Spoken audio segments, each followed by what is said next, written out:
After a long evening in the first of a three-game series here in Arlington, Texas, the White Sox now turn their attention and give the ball to their ace, Chris Sale. It's the White Sox against the Red Hot Rangers right here on Comcast Sportsnet. And good evening, ladies and gentlemen. For the Hawk, Ken Harrelson, this is Chuck Swirsky. Always a pleasure. Joined alongside former Cy Young Award winner Steve Stone. And for the Rangers last night, that was quite a performance by young phenom. Joey Gallo stepped up, and he did everything right last night. He had a home run in his second at bat. His parents were absolutely going wild. They were in the seats. The first time up, he drove in 2 with a base hit. He wound up 3 for 4. What an unbelievable night for the gigantic third baseman. He's 21 years old. Looks like the sky is the limit. When you look at what he did last night, 3 for 4. He did draw a walk. He scored 3 runs. First player since at least 1914 with 3 hits, 3 runs, and 4 driven in. As you can see, it was a memorable night for Joey Gallo. However, tonight, he's facing one of the toughest left-handers in all of baseball, and that's Chris Sale. Last time out, he was brilliant against the Orioles. It was the first of 2. Chris Sale completely shut him down. He went 7 in the third innings, and he couldn't have been better. The slider, both the backdoor slider outside and the front door slider inside to the right-handers, was absolutely brilliant. As you can see, just 4 hits. He struck out 12, didn't walk anybody, threw 120 pitches, and I would say that that was the Chris Sale of old, the guy that we saw last year, we saw last time out. Yeah, he was nasty, Steve. You're right. Now, there is good news for the White Sox on the offensive side as well. Jose Abreu is back in the lineup, and he's in the 3 spot. And every time you get your big bopper back in the lineup, it sets everything off. So fortunately, that swollen finger has gone down. He feels good enough to be there. And you take a look at the batting average at 282. He's hit 8 home runs. He's driven in 29. This is a great hitter's ballpark. And certainly in the last 3 games he hasn't played, the Sox have missed him. They're not scoring a whole lot of runs. That should be put to rest against Nick Martinez tonight. And hopefully with Chris Sale going 3-2, but his ERA is up close to 5 against this team, the Sox will win the second of 2. Sale, Abreu, must-see TV here in Arlington, Texas. White Sox and Rangers, Wednesday baseball on Comcast Sportsnet, brought to you by DraftKings. We'll return first pitch in a moment from Texas.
Sportsnet is brought to you in part by your Chicago area and Northwest Indiana Lexus dealer, who invites you to test drive a Lexus today. Blue Cross and Blue Shield of Illinois. Through it all. Audi. Truth in engineering. Xfinity. Your home for the most live sports. And by Toyota. See where Toyota takes you. Test drive one at your Toyota dealer. Toyota.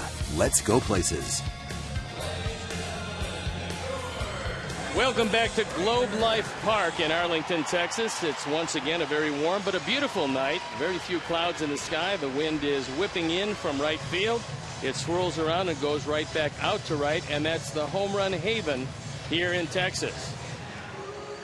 So as the Rangers take the field, let's take a look at how Robin's going to line up our Sox for the game tonight. Adam Eaton leading it off with Melky Cabrera in the 2 spot. Jose Abreu, the DH, and hitting third tonight with Adam LaRoche at first, Avisail Garcia in right, Lexi Ramirez at shortstop, Gordon Beckham, who's done a whale of a job since getting a chance to play more at third, and then Tyler Flowers and Carlos Sanchez rounding it out. The defense and how they'll line up behind Nick Martinez, Jake Smolinski in left field, Delino DeShields, who was the AL Rookie of the Month in May in center. Shin-Soo Choo is in right field. Then it's Rosales, the local area boy. Andrus, Alberto, and Moreland in the infield. Carlos Corcoran behind the plate. And our Lexus Pursuing Perfection starting pitcher is Nick Martinez. On for his 11th start. He's 4-1, his ERA 2.03. He doesn't have anything spectacular. He does everything pretty well, and we'll see how good that slider is tonight to go with his very good curveball. The umpires for the game tonight. Mike Esterbrook behind the plate. The crew chief, Dana DeMuth, is at first. Paul Nauert is at second, and Ed Hickox is at third. So Esterbrook has a huge strike zone. He is always known as a pitcher's up. That should bode well for both Martinez and Chris Sale, but especially Chris Sale, who can be overwhelming. So they throw the ball around the infield, which means we're ready to play baseball, and I'm ready to turn it over to my play-by-play partner, Chuck Swirsky. All right, Stephen, thank you. It's a beautiful night for baseball. You gotta love it here. Mother Nature has provided us with a wonderful night. Steve Stone, Chuck Swirsky, good to have you with us. Adam Eaton stepping in, hit a home run last night, a 2-run shot, his third of the season. First pitch, and we're underway here in Arlington, Texas. Eaton has hit safely in 7 of his last 8 games on the season. 3 homers, 8 RBIs.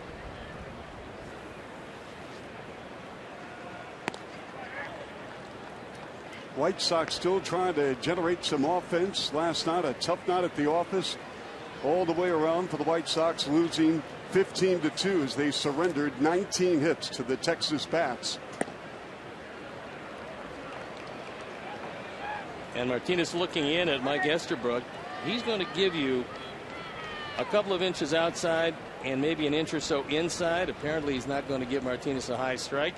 Martinez, normally with good control, just 19 walks, is in danger of walking his 20th. Cold strike. Martinez played second base, and he also pitched at Fordham. And you look at his ability to get it done here in this ballpark. He's 2-1 with 5 quality starts on the season. Cold strike 2. He was actually drafted with pitching in mind. They didn't like particularly his second base play. They did like his arm. They liked the fact that he could move the ball around, and they loved his curveball, and we haven't seen that yet. 3-2 pitch. Fly ball to left field. Smolinski under it and makes the catch. So let's take a look at our picks to click tonight. It's going to be Chuck/Hawk is taking Melky. I am taking Adam Eaton, and Avisail Garcia is the pick of our crew. So it's 11, 10, and 7 in a very hotly contested race. Melky at the plate. He went 0 for 4 last night on the road trip. He's 9 for 40 on the season. A homer, 17 RBIs, heading 236. But I'm feeling it tonight, Steve. I think Cabrera is going to have a magnificent ball game. He's going to have to learn to hit the straight change because Martinez throws a lot of them, and it's actually very good because you can't pick it up. He's got the same arm velocity and release point as he does on a fastball. Right on cue, there's a base hit to right. Melky did wait for the straight change. It was back-to-back 83 miles an hour. The second one he got out in front of, and a good start to the first inning. Good to have this guy back in the lineup, Stephen. When Jose is not in the lineup, it certainly leaves a big hole. And even though it's tough to hit a home run in left and left center, he can reach it easily. Abreu on the season, 8 homers, 29 RBIs, batting .282. He has missed the last 3 games with that swollen right index finger. On the trip, he's 8 for 25. With Cabrera at first, after a base hit to right, we have 1 out here in the first.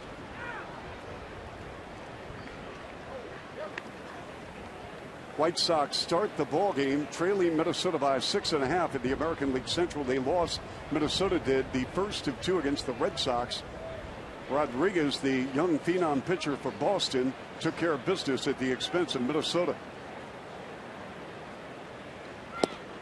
Player swings and misses. Good sweeping slider. He set him up with an inside fastball, then went away out of the strike zone and got him over anxious. That one breaks exceptionally well, and when you're ahead of a right-hand hitter, it's a great pitch and a great location. They'll bring on LaRoche, and for Adam, 1 for 4 last night. He's hit safely in 7 of 8 ball games. On the trip, he is batting .323. Very tough in left field. The sun is right in the eyes of the left fielder early in the game. One of the reasons why they decided to move Chu to right field was he was having all kinds of problems. He was missing a fly ball or 2 early in the game. You see the sun, and that's how it sets, and it's right in the eyes of Smolinski in left field. We have 2 out here in the top of the first in game 2 of a 3-game set. It's a called strike. We're going to see the Rangers in Chicago in mid-June. This Ranger ball club right in the thick of it in the tight American League West. When you consider how many injuries they've had to their starting rotation, it's remarkable that they've made this kind of comeback, because 4 of their top starters went down to injuries. Especially you lose your number 1, Yu Darvish. He had Tommy John surgery. He's lost for probably somewhere into next season. And they lost Perez. They lost Holland. They lost Harrison. And he punched it out on a called 3rd strike. We go to the bottom of the first here in Texas as the Sox strand to run it.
Chu and Andrus at the top, with Moreland, Rosales, and Gallo in the middle. Then Smolinski, Corcoran, and Alberto rounded out the defense. And now they'll line up behind Chris Sale left to right. It's Cabrera, Eaton, and Garcia in the outfield, with Beckham, Ramirez, Sanchez, and LaRoche in the infield. Tyler Flowers gets a nod behind the plate. And our Lexus pursuing perfection starting pitcher is Chris Sale, who was brilliant last time out. This is 10th start of the year. He's 4-2, his ERA in the mid-3s. 65 strikeouts in 59 innings. He's only walked 14. But left-handers have done a good job against him this year, which is somewhat surprising. Leading off for the Rangers, Delano DeShields, the American League Rookie of the Month for the month of May, where he hit .296. He went 2 for 6 last night, scored a run. Takes inside, and speaking to Jeff Bannister, the manager of the Rangers, prior to the ballgame about DeShields, I said, what does he give you? He says, energy, excitement. He says, when he is on the base, we expect him to score, period. But what he's going to give Chris Sale tonight is somewhere along the line he's going to be bunting up the first base side. He usually bunts at least once a game. And DeShields, whose father was an excellent major league player, a left-hand hitter, second baseman, as Delano Jr. plays the outfield, and he can play the infield also. But he's a right-hand hitter. DeShields playing center field tonight, played left yesterday. But Sale was filthy against Baltimore. He was just nasty, mowing down the Orioles in the opener of that twin bill in Baltimore last week. Here's a ground ball up the middle, fielded by Sanchez. Can he get him? And he is safe.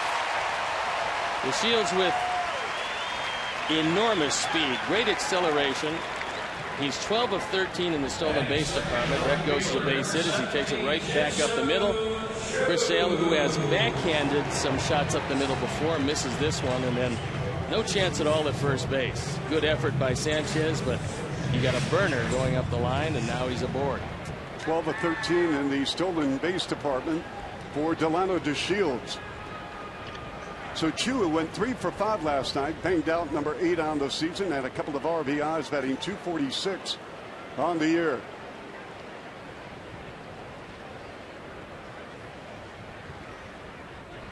Squares around the bunt. Chu, the former Seattle Mariners, Cincinnati Red, and Cleveland Indian, signed a long-term contract here with Texas. I wouldn't even bother if I was Chris Sale with giving DeShields any type of move other than my best, because I think he can pick him off. Chris has a great move to first base. 1-0 pitch. Who has the best pickoff move amongst American League pitchers you've seen, Steve, other than Sale? Well, the one guy who had the best right-handed move is no longer in the American League, and that's Shields, who moved along to San Diego after his stint with Kansas City. He's terrific. 1-1 pitch. Got a whole lot of very good left-handed moves. The difference, Chuck, is that a right-hander has got to use quickness to pick somebody off. A left-hander has to use deception. And DeShields now getting a little bit extra on the lead. Chris has not gone over there yet. How many pickoff moves does a normal pitcher have in terms of a variation of throwing over to the bag? Well, they have one that's usually a courtesy toss. They have one that looks like their best, and then they have their best. So usually 3.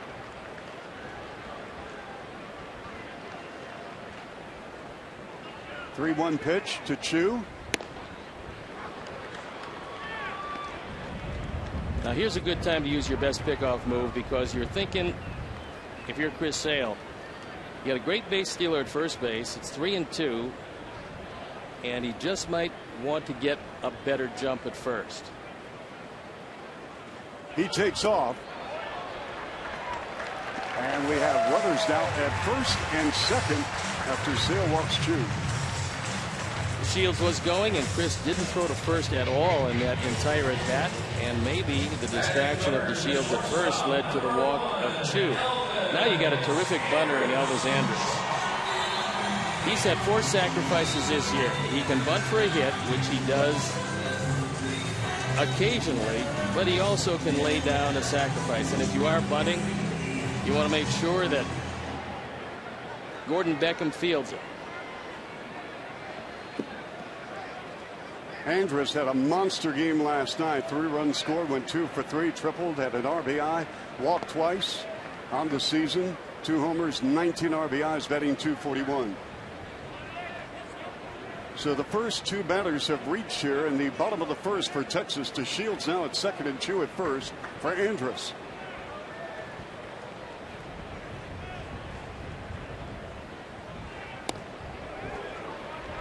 The Shields is getting a very big lead at second base. And the best way to shorten up that lead is for Alexi to go behind him. They call it the daylight pickoff. You flash your glove. If a pitcher can see it between him and the bag, then the pitcher makes the throw to second. Sale with a check of the runners. Big swing and a miss by Andrus, a two-time All-Star. Prince Fielder not in the lineup tonight. He's getting the night off. This was a scheduled day off, so the people who think that he didn't want to face Chris Sale, not the case. They had scheduled this day off for quite some time, and he plays every day. A ball and a strike, nobody out, 2 on. Also, Josh Hamilton underwent an MRI. He's had that hamstring issue, and the result's not known.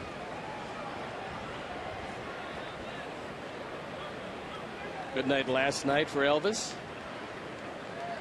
And hopefully not any more of the same here tonight. He has grounded into 5 double plays despite his speed. 1-2 pitch. Fouled out of play. Rangers 2 games over 500. 27-25. They're 10-14 at home. They've won 4 straight at 11 out of their last 13. It's a team that's starting to pour it on offensively. And Chris is hoping to shut them down here in the first inning. It was a 4-run first last night against Jeff Samardzija. And then they just kept adding on. 1-2 pitch. Sale off the rubber. Texas second in the American League in runs scored, next to Toronto. They're 5th in the American League in hits and 5th in the American League in home runs. And they're 3rd in the American League in stolen bases. 1-2 pitch, nobody out.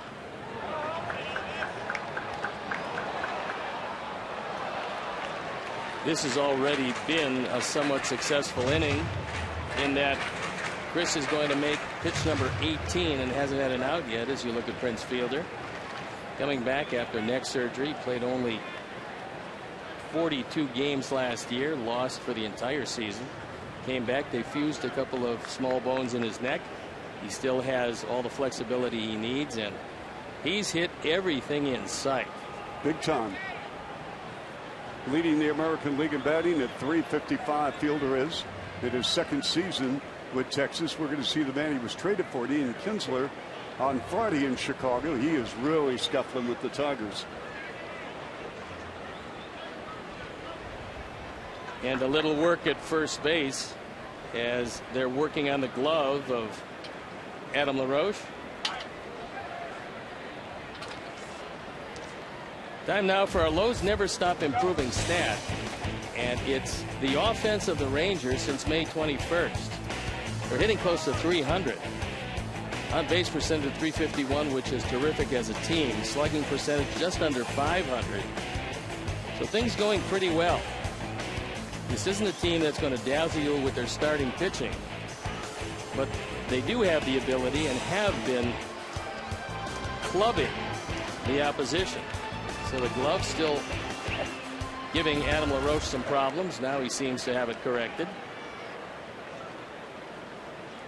We have a ball and 2 strikes here. Bottom of the first. The Shields at second. Chu at first. Chris Sale trying to massage and manufacture an out or a double play ball here, and he swing and a miss. Strikeout for Sale on Elvis Andrus. Good slider. This one breaking down and in. And what a lot of right-handers will tell you, when Chris's slider is right, they'll swing at it. When the catcher catches it, it's actually behind their right foot, which is the back foot. If that's the case, if you make any contact, you're just going to yank it foul anyway. 7th in is Mitch Moreland. Moreland, 5 homers, 18 RBIs, 297 on the season, went 2 for 4, scored 3 runs last night, had an RBI in the 15-2 Ranger win. He's just a really good ball player. He's excellent defensively. And like a lot of the Rangers hitters, the lefty-lefty matchup doesn't bother him. But this isn't any lefty. This is one of the best lefties around. We'll see if Chris can get the ground ball. Moreland's only grounded into 3 double plays this year.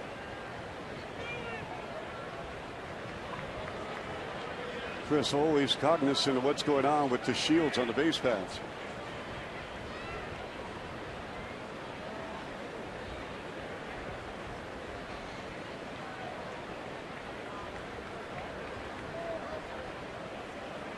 One-0 pitch. Any base runner will tell you that it's easier to steal third than it is to steal second. The reason being, you can get a better lead. Also, a lot of pitchers fall into a rhythm, well, where they'll look back one time and then not look again. So pitchers have to vary their times. They have to hold the ball. Base runners hate when pitchers hold the ball on them because it disrupts their timing, and that's a huge lead out at second.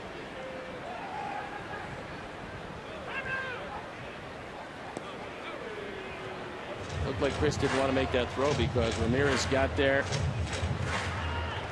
and got there way ahead of DeShields, who didn't even look back.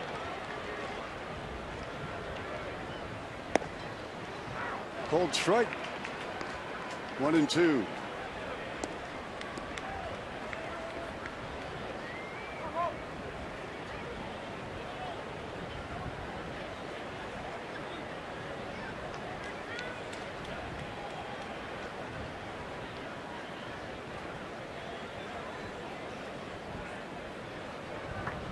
Adam Rosales is on the on-deck circle for Texas, a Chicagoan. That's never particularly good news for Chris Sale. No.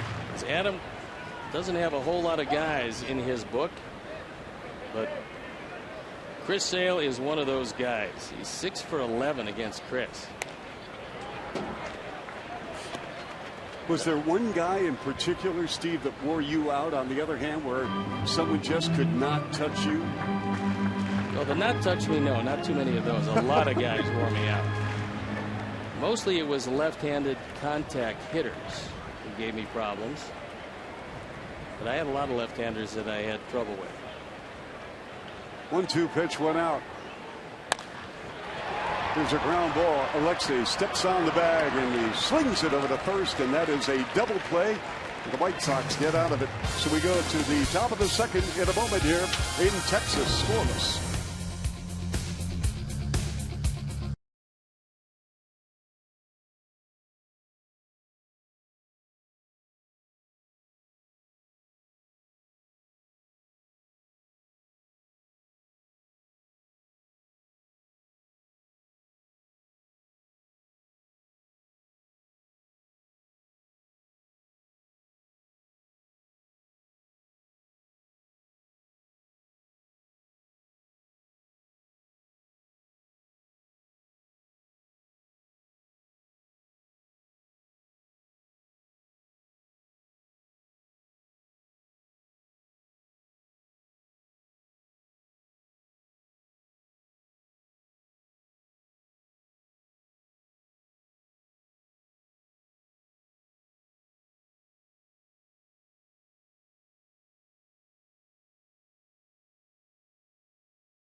Central, a road to a dynasty, live from the Stanley Cup Final, presented by Coors Light. CSN Chicago's own Luke Stuckmeyer will have the latest on the Blackhawks and Lightning every night, all series long.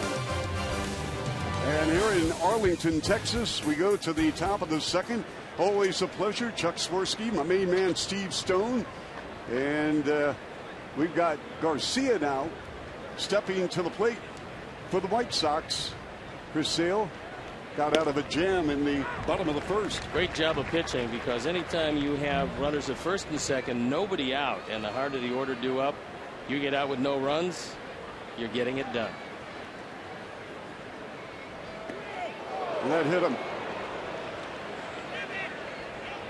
He is hunched over and he is in pain.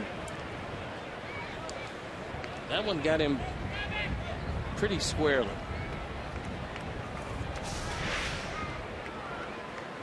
That fastball inside. Martinez throws inside to a whole lot of hitters, and because of that, he hits a whole lot of hitters. That's the 8th man he's hit this year, because he prefers throwing inside to pitching away. When you're talking about 63 innings of work and 8 hits batsmen, that's a lot. Looks like he got him on the left elbow, around that area.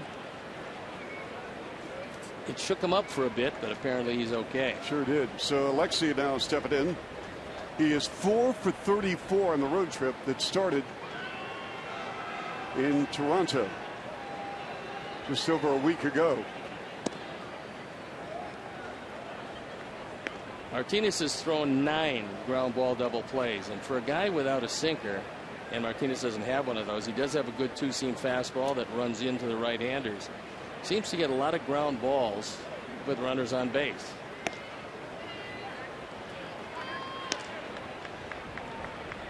Two-0 pitch coming up to Ramirez.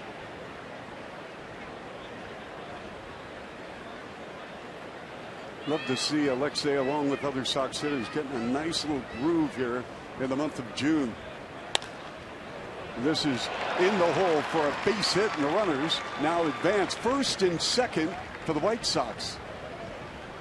That was actually a pretty good slider. This ball was away. It was on the corner, and Alexei went out and got it. Drove it by Andrus. When the ball hits the dirt, if it's not hit right at an infielder, it's getting through. This is as fast as the infielders there was around. I talked with Gordon Beckham about it. He said they used to let the grass grow higher. Now the grass is down, plus that dirt, which is always like concrete, makes it lightning in the infield. So the White Sox are in business here, first and second for Beckham. And Gordon has raised his batting average, Steve, 33 points in the 9 games on this road trip. I think it's just a matter of getting a chance to play defensively at third, where he's done a miraculous job, and getting more reps, getting more at bats. You're able to groove your stroke, and Gordon has done just that. He hit the ball well last night. Gordon swings, and that is going to be a base hit to center field, and the bags are loaded now for the White Sox. Garcia moves to third, Ramirez at second, and Beckham on at first. Gordon continues his hot hitting, and that sends Carlos Corcoran out to the mound as Gordon gets a rolling curveball over the middle of the plate, takes it back up the middle. It's going to bring Mike Maddox out from the dugout. Maddox, an exceptional pitching coach, the brother of Greg Maddox, and you can see Avi not really knowing if this ball is going to hang up. You don't want to run into a double play, so in that situation, safety first is the way to play it. And Maddox now has had his talk with Martinez. What usually happens in a situation like this, Chuck, is you go out and you tell him, get us the ground ball double play. Don't worry about the runner at third.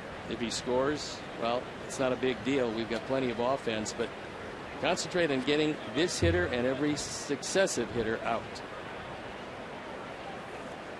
So Tyler Flowers steps in with the bases loaded for the White Sox and nobody out. With the outfield arms like for Texas here, Steve, with Smolinski in left to Shields in center, Chu in right. Chu's got a pretty good arm. It's not quite as good as it used to be, and the best arm in the outfield is not in the outfield. That's Leonis Martin. He's not playing tonight. So Smolinski just adequate in left field. They're going to run on him. They're probably going to run on to Shields. And I would assume they're going to pick their spots against Chu, who As a pitcher, when he was growing up, threw 95 miles an hour. Cold strike. Now we're not particularly happy with that call, as it was off the plate and career with the bases loaded. Not good, but that has no bearing on what happens in this particular at bat. 1-1 pitch, nobody out. Bases loaded for the White Sox. Tyler Flowers steps in, and it's 2-1.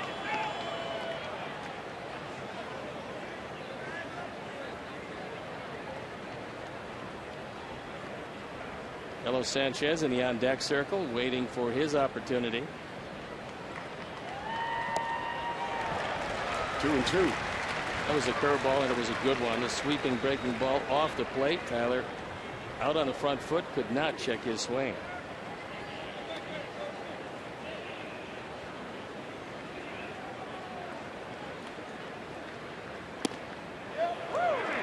And we've got a 3-2 pitch coming up now for Flowers.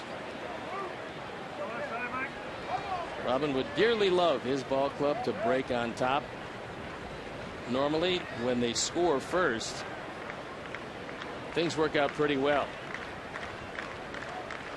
Martinez with the pitch. Swing at the missed spot. Flowers, and he struck it out. All 4 fastballs were in the same spot. They were all low and in. You look at Menard's pitch tracks, and that's exactly what Martinez likes to do. Doesn't like to throw that fastball away from the right-hander, so they're going to have to start looking inside. And Corcoran going to the mound once again.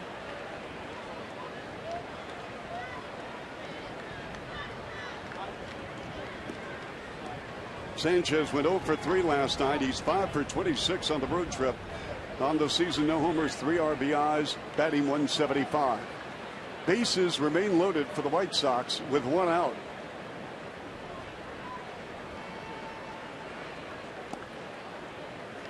What kind of speed does Sanchez have, Steve? He's got good but not great speed.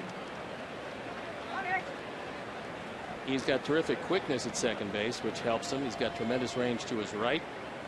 As far as stolen bases are concerned, he's probably not going to be a big base stealer. Pitch to Sanchez.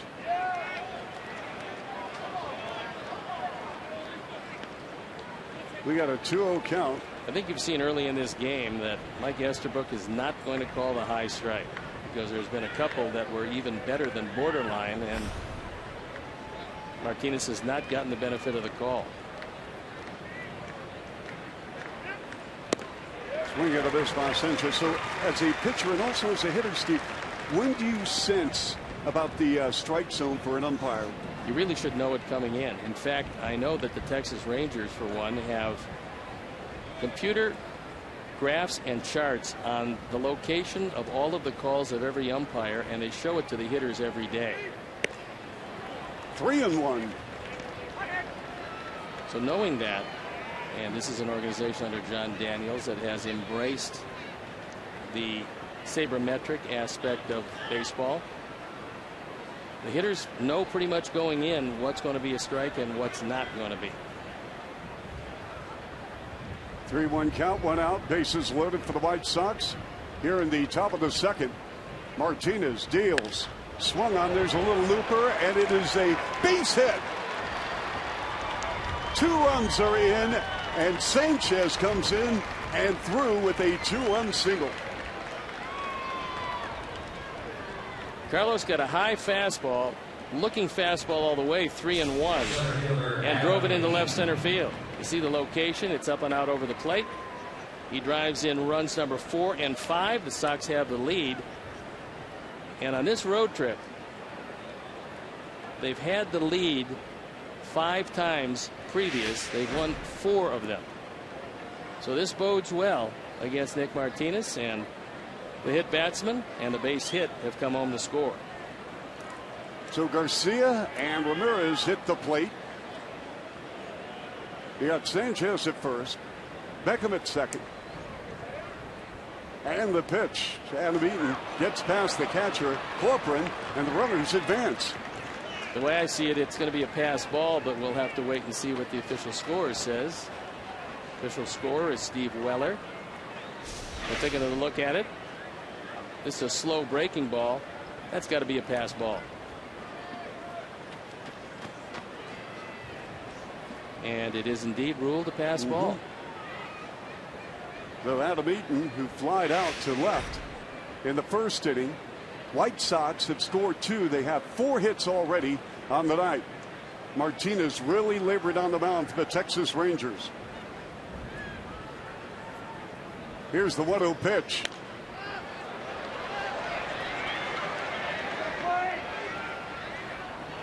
That one drifts out of play. One thing that Nick Martinez can't afford to do is fall behind. His stuff really isn't that good. It's good enough if he stays ahead because of his curveball and his straight change. But when he falls behind and has to use the fastball probably topping out 89, 90 miles an hour. Born in Hialeah, Florida, to 2 Cuban parents. And his dad knew that he was going to be a pitcher because he gave him pitching lessons even when he was playing second base at Fordham. Adam Eaton slaps that ball to left field, and it is going to go over the head and the outstretched glove of Smolinski all the way to the wall. 1 run is in. 2 runs are in. Adam Eaton winds up at second base.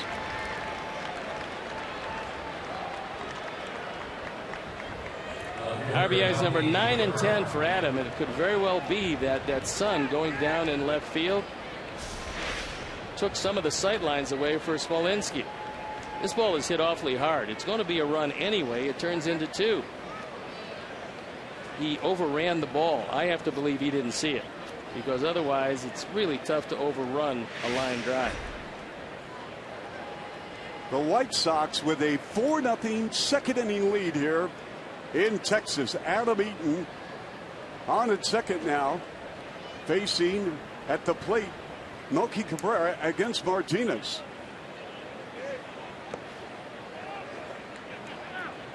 Cabrera singled to right in the first. The White Sox have 5 hits here, all coming in the first 2 innings. So the bats have come to life for the White Sox. Timely hitting. All with 1 out.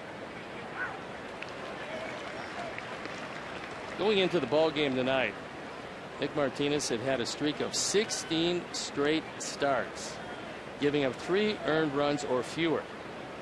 That one comes to an end here in the second inning. 4-0 White Sox. Inside.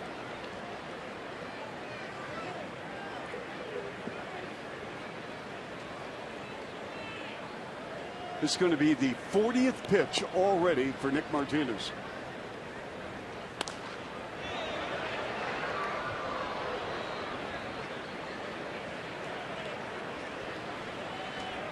Texas sent down a pitcher and called up Smolinski. So instead of having 8 pensmen, they only have 7, but Jeff Bannister has another move off the bench. Eaton, the runner at second. We have 1 out to ensure the count. But you love when you're able to produce with the bags loaded or timely hitting. You have to take every advantage, especially when you're struggling offensively. And you find a pitcher that has fallen behind, especially one that's not overpowering. Martinez has done a very good job this year for these Rangers, but when he gets behind in counts, that's really the trouble spot for him, especially because he's not a big strikeout pitcher. The pitch to Melky. Pulled, strike 3. And Melky can't believe it. I can't say as I blame him. That ball is way off the plate. So Estabrook is not giving anything high, but as you can see on our Menards pitch tracks, that ball was a good 4 inches off the outside corner. Yeah, frustrated Melky Cabrera that puts Abreu at the plate. Abreu struck out in the first. Be great to see him turn on one here with 2 outs and Eaton at second.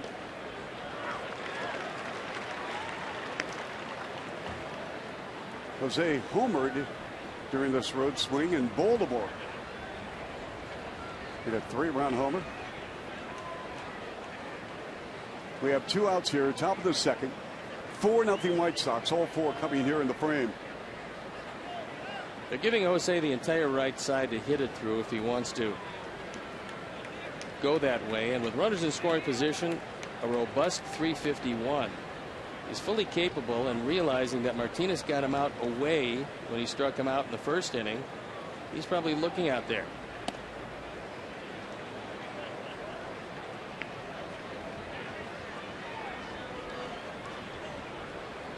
Get Alberto charged with keeping Adam Eaton close at second. That opens the hole on the right side.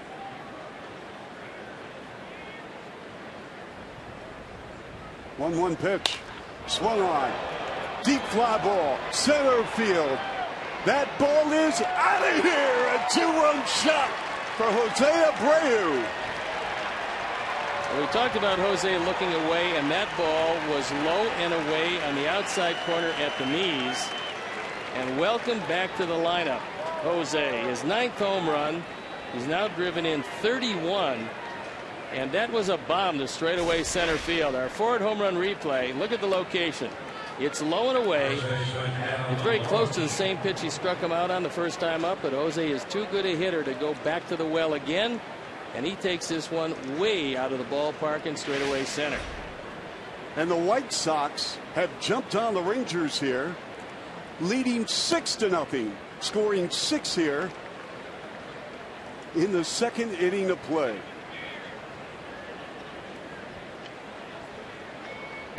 LaRoche fouls off to the left. Adams struck out in the first. How about that, Steve? Save some of these for tomorrow and the next day and the next day. But I guess in this ballpark, you never have enough. No, I don't think the hitters are into saving anything. I think when they see a vulnerable pitcher, they're going to go after him and try to take him out of the game early. It's the one thing that the Rangers don't want. Jeff Bannister, now knowing he has one less move out of the bullpen, does not want to see Martinez exit early. But it is a pleasure to have Abreu back in the lineup. 6-0 White Sox. 2 strikes with 2 outs. LaRoche stepping in against Martinez.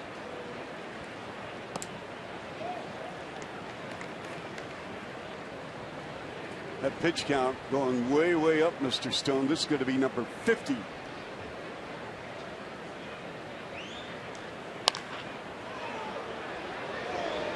It's 50 pitches, of which Carlos Corcoran hasn't caught all that many because there's been a lot of base hits, a couple of strikeouts, 3 of them, 4 of them overall, but 35 pitches is in it.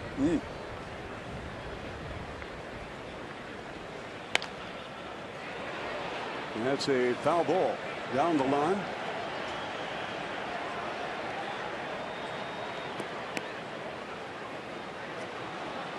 Those numbers so far, not anything close to what Martinez has done recently. Especially in this ballpark, he's pitched well. LaRoche, and that ball is in the gap. And that's headed to the wall. LaRoche is going to have a stand-up double here. And the White Sox just pounding Nick Martinez here in the top of the second. This is their 7th base hit on the night. Sox have sent 9 men to the plate, and the inning is not over as Adam crushes this ball in the gap. So the hit parade continues. We saw Bass pitch yesterday. Anthony Bass came on for an inning, and it was pretty effective. He did have a 15-2 lead, however, at the time. But he's getting ready early in this one, and Corcoran went out there. That's on instructions from the dugout saying go out there, spend as much time as Mike Estabrook will allow you so that Bass can get loose in the pen.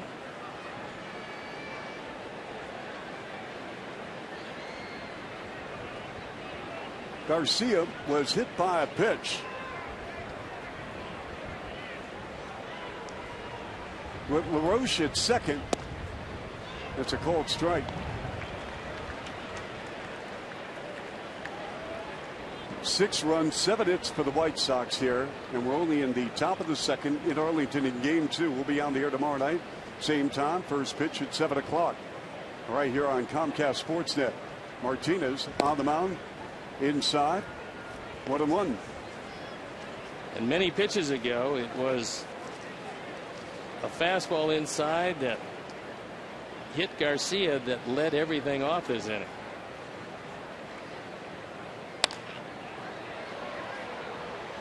And tomorrow night, right here on CSN, it's Carlos Rodon against Giovanni Gallardo. Gallardo at one point the ace of the staff for Milwaukee. We've been told that the stuff is diminished somewhat, not throwing quite as hard,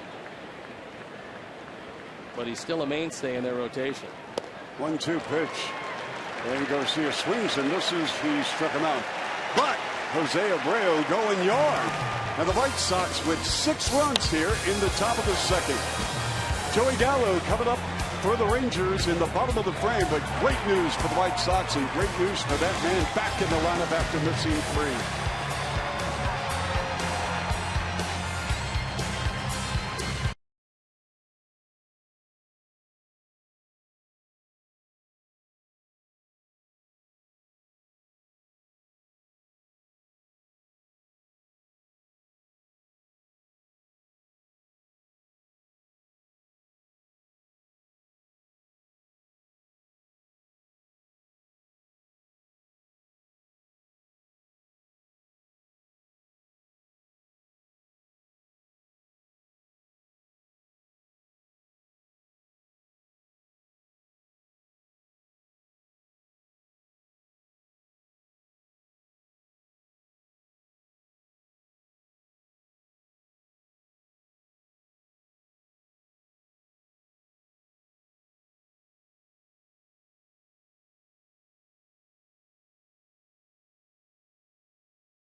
Back, Chuck Swirsky, Steve Stone. We are live at Arlington, Texas. Adam Rosales stepping in against Chris Sale as the White Sox pounded the Rangers in the top of the second with 6 runs. Rosales from the Chicagoland area out of Maine South, veteran ball player. Talked to him prior to the ball game, and he says, "Hey, can you say hello to Mom and Dad in Park Ridge?" So, Mr. and Mrs. Rosales, your son is doing well. What a nice young man, Stephen. He is that, and we were able to converse before the game yesterday. He's played mostly second base for the Rangers, but they dust him off when Chris Sale comes in because he does that. And on cue, there's a base hit to center field, so Rosales at the plate. And this is going to bring on Joey Gallo. Had quite a ball game last night, as you know. Robin Ventura, prior to the ball game, was asked, "Hey, how would you, kind of put things in perspective about what Gallo did against the Sox?" I know the guy that they used to have playing at third base is probably I don't know if it's Adrian Pipp but. It's nice that they can have a guy like him fill in for when a guy like Beltry goes down. And, I think tonight he's got to be able to see lefties, and he's going to see a tough one tonight. So, but he looked good. Gallo went 3 for 4, scored 3 runs, doubled, almost had his second home run, but it went off the wall. He homered and walked, drove in 4. I got an interesting comment for you in a moment, Steve, with Gallo at the plate. Rosales leans off first. So the manager, Jeff Bannister, was on Major League Baseball radio today on Sirius XM, and he said that he is open to moving Gallo to the outfield. He's played both left field, and he's played the occasional first base. But what he hasn't been able to do over the last 2 years is hit 176 against left-handers.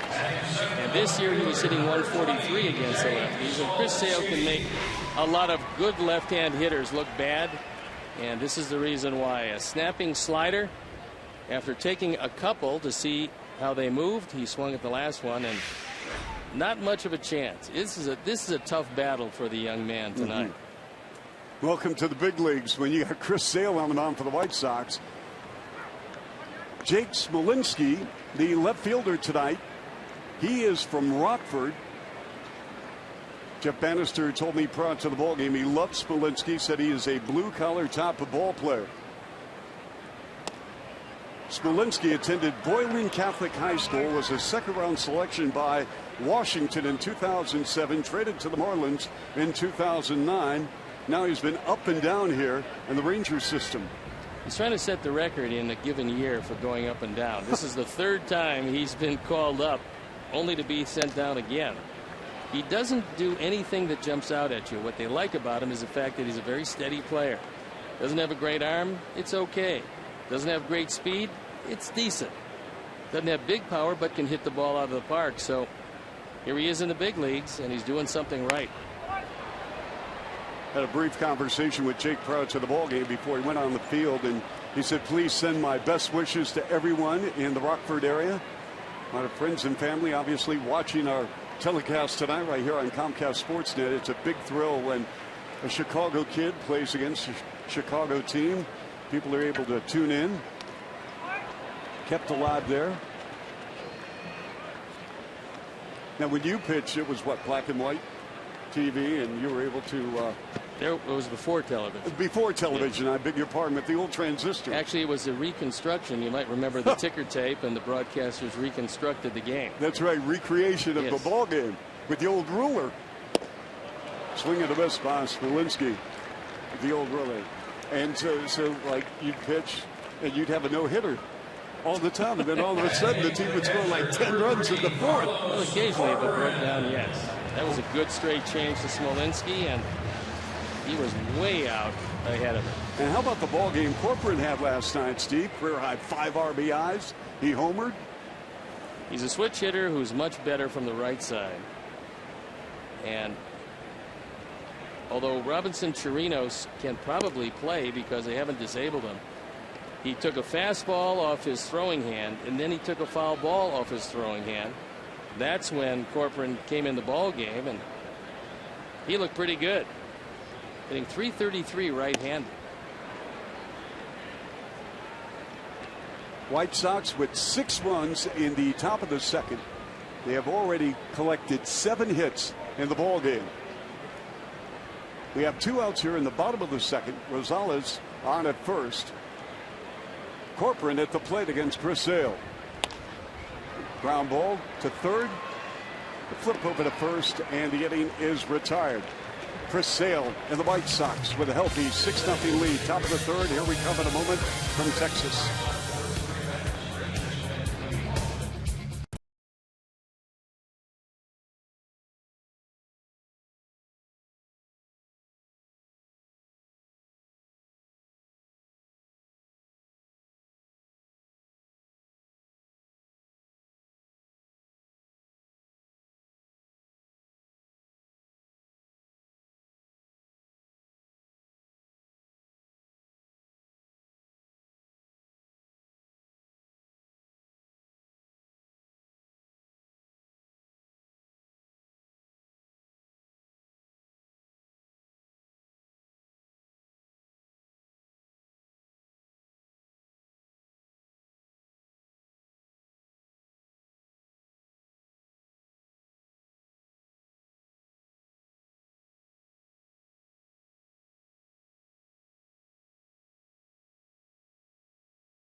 tickets and select lower-level seats will be available for just $10. Each sale runs for 24 hours or until they sell out. For full details, visit whitesox.com/flash sale. Lexi Ramirez will lead off the third inning here in Arlington, Texas, with the White Sox leading 6-0. Ramirez singled in the second. In this game, you've got to have the physical skills. And one thing, just hanging around and listening to Steve Stone over the past week and a half and just absorbing what he has to say about the great game of baseball, is Ramirez looping fly ball to right, and that's caught by the right fielder too. The mental aspect of Major League Baseball, baseball period, but how tough is it to play, and how does a player get through it, Steve? Every player is different. The interesting part, and there was a wonderful article today in the USA Today about how teams are becoming more aware of having a coach for the mental aspect of the game. This isn't anything new. It's been going on for a long time.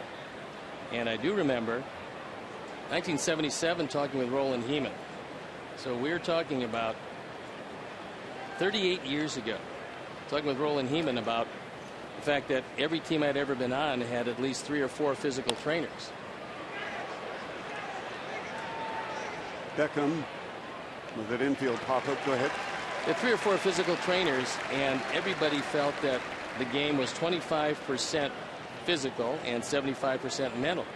I said, so does it make any sense to you that you have 3 or 4 physical trainers for 25% of the game and no mental trainers for 75% of the game? And he said, no, I hadn't really thought about it. Well, this was a long time ago. It's before baseball employed sports psychologists. And now guys who don't have a degree can also work and do work with players. They're not called sports psychologists, but that keeps the inning alive with a base hit. So we have 2 outs. So I believe that's actually the next frontier, is harnessing the mental aspect of the game and knowing how to win with less than your best, whether you're a hitter facing a Hall of Fame pitcher who you know is better than you, or a pitcher facing a Hall of Fame hitter who is going to get there eventually. And even though he might be better than you, the attitude you have to take is figuring out some way through a set of mental gymnastics to be able to say, you can go to the Hall of Fame, but not today, because today is my day. And more teams are becoming aware of it. It's becoming part of their plan. The White Sox have one of the guys that do it that is a psychologist. Is this widespread throughout Major League Baseball? Yeah, it's becoming more and more widespread. Eventually it'll be just about every team. Right now it's about 2/3 of the team. Flowers on at first with 2 outs. Here's Sanchez going the other way. Andrews deep in the hole. Rifles hit to second. Did he get him? Yes, they did. We're going to continue this subject. This is great stuff. Stick around, folks, right here at Comcast Sportsnet.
Sportsnet is brought to you by DraftKings. Play daily fantasy baseball on DraftKings for free using promo code ShySox. We'd like to welcome all of our viewers watching on MTC Technologies in Mediapolis, Iowa. Chuck Swirsky, Steve Stone. We're in Arlington, Texas. And behind Chris Sale, the White Sox have built up a 6-0 lead. So we were talking about the mental aspect of Major League Baseball. Very, very important. But, you know, Steve, you turned the clock back during your generation, and there was a stigma attached that, hey, you know, if you have to go to someone and talk about, you know, baseball or what's going on inside your soul and your heart and how it's affecting your game, that it was looked upon as a weakness. I think those days are gone by the boards, realizing now that as a species, we're not going to get all that much bigger or stronger.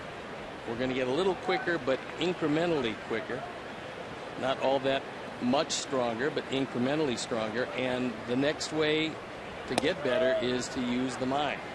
I know it completely changed my career around. I was under 500 when I essentially developed a set of mental gymnastics, which changed everything as that one goes flying into the seats. And hopefully everything is okay as Alberto loses the grip. So, Steve, when you talk about mental gymnastics, how did it help you? Wow. Alberto loses control, and apparently everybody emerges unscathed. Yeah, that's scary. You can't feel at the top physically each and every day, and so you have to find out a way to win with less than your best. And so you get a combination, and I know that psychologists talk about this quite a bit, of visualization, imagery, hypnosis or self-hypnosis, which is something that I practiced after seeing a hypnotist, realizing that the guy I trusted the most with me, with my subconscious, was me. Alberto swings and misses. He struck him out. Now, what year was this? Where were you in your career? I was getting toward the end, only I didn't know it at the time, but it was the middle of 1979, and I sat down for the All-Star break, trying to figure out why that good pitcher that I believed was in there hadn't gotten out of there. And so I sat down, I made a whole list of reasons why I wasn't doing quite as well as I wanted to, and finally recognized them for what they were. And that was simply rationalizations for a mediocre performance, and you have to wipe those away. And that's getting to your own subconscious is the way to do it. There's a chopper, and it's a fair ball. Beckham's going to run it down the line as DeShields goes to second. That ball caromed off Gordon's glove. As soon as he touched it in fair territory, it doesn't matter where it caroms after that, even if it's in front of the bag. And Delino DeShields now 2 for 2. Gordon is in, knowing that he bunts on occasion. That ball hits him in fair territory, caroms into foul territory. But there's DeShields at second base. Chu walked in the first inning. 6-0 White Sox. We have one out. DeShields at second for the Rangers. How did the ball club, what team were you with, and how did they respond when you went to the GM or the manager? Did they learn you were going through this process? No, I kept this one to myself, only because it wasn't a team activity. They didn't have an active sports psychologist at the time, and they weren't the Lone Ranger. Most teams didn't. We're talking about 1979. And so I figured that I wasn't performing as well as I wanted to, and there had to be a way to reach inside and get what I felt was a good pitcher in there. Just couldn't figure out a way to get that pitcher out, and didn't know if he even existed. It was the idea of opening yourself up to the fact that you're not good enough that will allow you to excel. And there was a number of different things, and they're getting a whole lot of it out these days, because if a player needs some help with, regardless of what it is, he'll find it. And each and every team employs somebody that the players can talk to. I think it's getting more and more frequent around baseball, but I think that you have to go beyond just the sports psychologist. 1-2 pitch to Chu. And that time his heel stuck on the mound. You catch your front spike on occasion, and Chris had to go through with the pitch, otherwise it's a balk. And fortunately Tyler was able to knock it down. Now they're going to find out if he's okay, and I think that's what Robin is going out there to find out.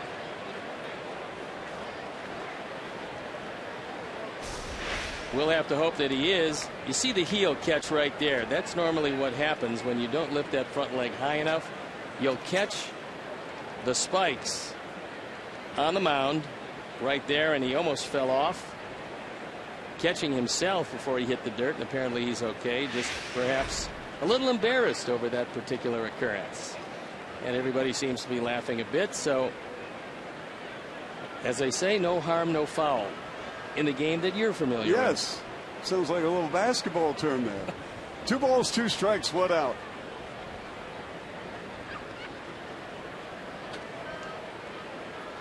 Two at the plate. DeShields on at second base. 6-0 White Sox. The pitch from Sale. Well, I give you a lot of credit. And again, by the way, you can Google USA Today or look at the, it was a lengthy feature, very well written. But I give you a lot of credit back. We're talking 1979, folks. We're not talking about today's day and age where, you know, obviously people are willing to accept what's going on for the betterment of the athlete. And that one almost got a piece of Chu. Chu barking at Chris Sale. Well, Chris Sale did not throw at Chu. That ball got away, went inside. And Chu, who gets hit an awful lot anyway, should kind of be used to it at this point, but I guess you're never quite used to a face-high fastball, but he's aboard. Chu has been hit 5 times this year. And when he was with Cincinnati, he led the league in getting hit by pitches. Steve, he was hit 26 times, you're right, in 2013. Good call. 26. Well, that's what happens, Chuck. If you happen to be with a team that's wearing blue, it goes well with the black of the Brews and kind of blends right in. Well, in this case, back then in 2013, it was wearing red, so he was red, black, and blue. Andrus with a big swing and a miss. Andrus struck out in the first. Texas trying to chip away at this 6-0 White Sox lead. Runners at first and second with 1 out.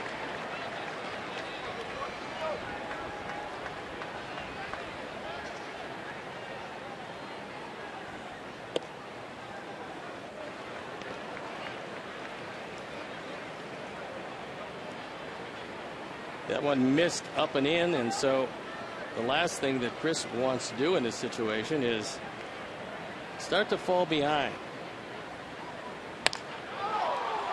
Fouled off to the right. White Sox 6.5 back of Minnesota in the Central. Twins and Red Sox playing the second of 2. By the way, don't look now, but Cleveland's red hot, Steve. They won 11-14. They got terrific pitching, but Corey Kluber is losing tonight. That game in the bottom of the 3rd inning in Kansas City. Kansas City leading Cleveland 4-2.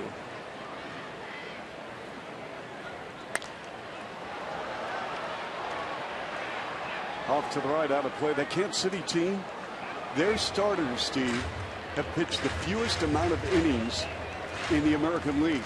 And I'm wondering about their bullpen. Can they hold up? They're a good bullpen, but it really depends how Ned Yost chooses to use them. You can have a tendency to burn some people out. I think maybe Greg Holland, going on the DL earlier, might have suffered some from all his appearances last year.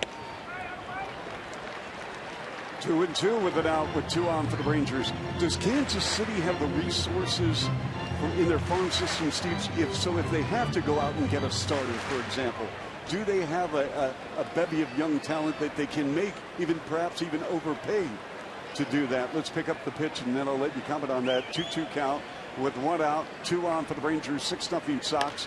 Andrus drives one, and that is foul ball. Foul. We had to wait and see the third base umpire, Ed Hickox, to make that call. Well, Andrus still believes it was a fair ball.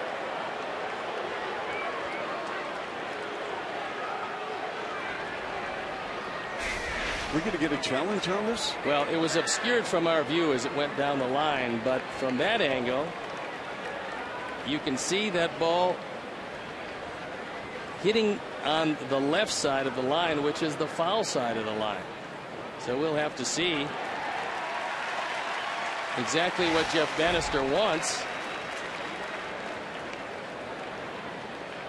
I think we're going to have a challenge.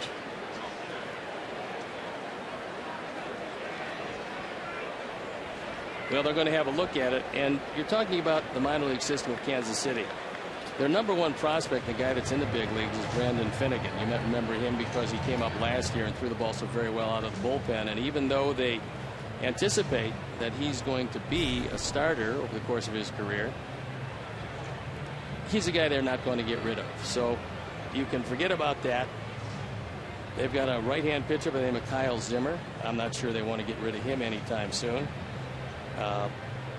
They got a couple of guys in their system that they can probably move.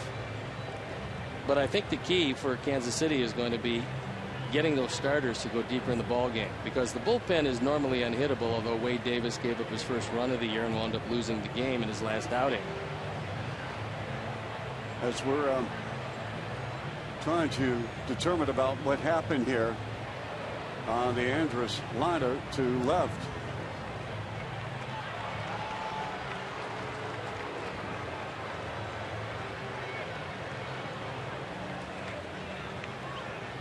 So Andrus will remain in the box.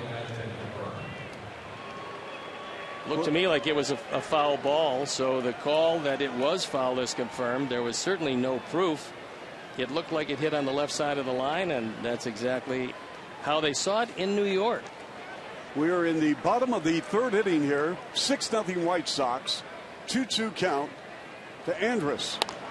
And he goes the other way. Stabbed by LaRoche. Hustling back is Chu at first. Andrus was the biggest out in the first inning with runners at first and second. Bannister elected not to bunt with Andrus. He struck out, setting the stage for the double play that Moreland hit into, a very easy 6-3. They came away empty in that first inning. When you start out and you get a shot at Chris Sale early, you've got to make the most of it. You've got to come away that first inning with something, and they elected not to do it, going for the big inning instead of the sacrifice, and they came away empty. So we have 2 outs now. Runners at first and second for the Rangers, to Shields at second, Chu at first. It's going to bring on Mitch Moreland, hit into a double play to Ramirez in the first.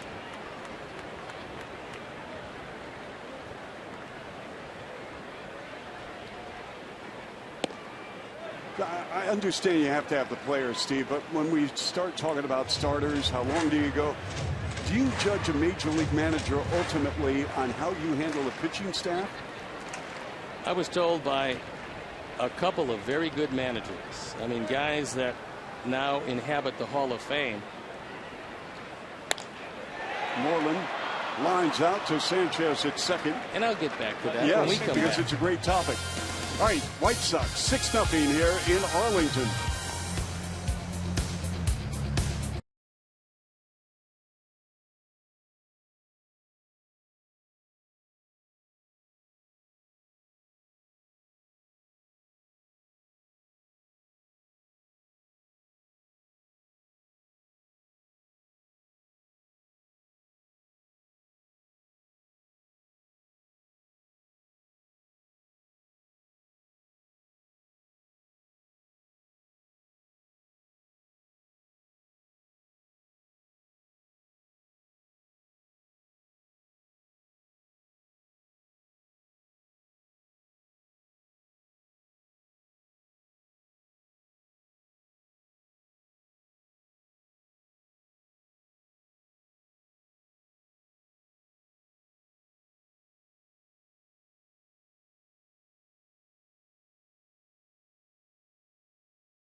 Very own Kelly Krull for a special tape of the Bear Money between 6 and 9 p.m.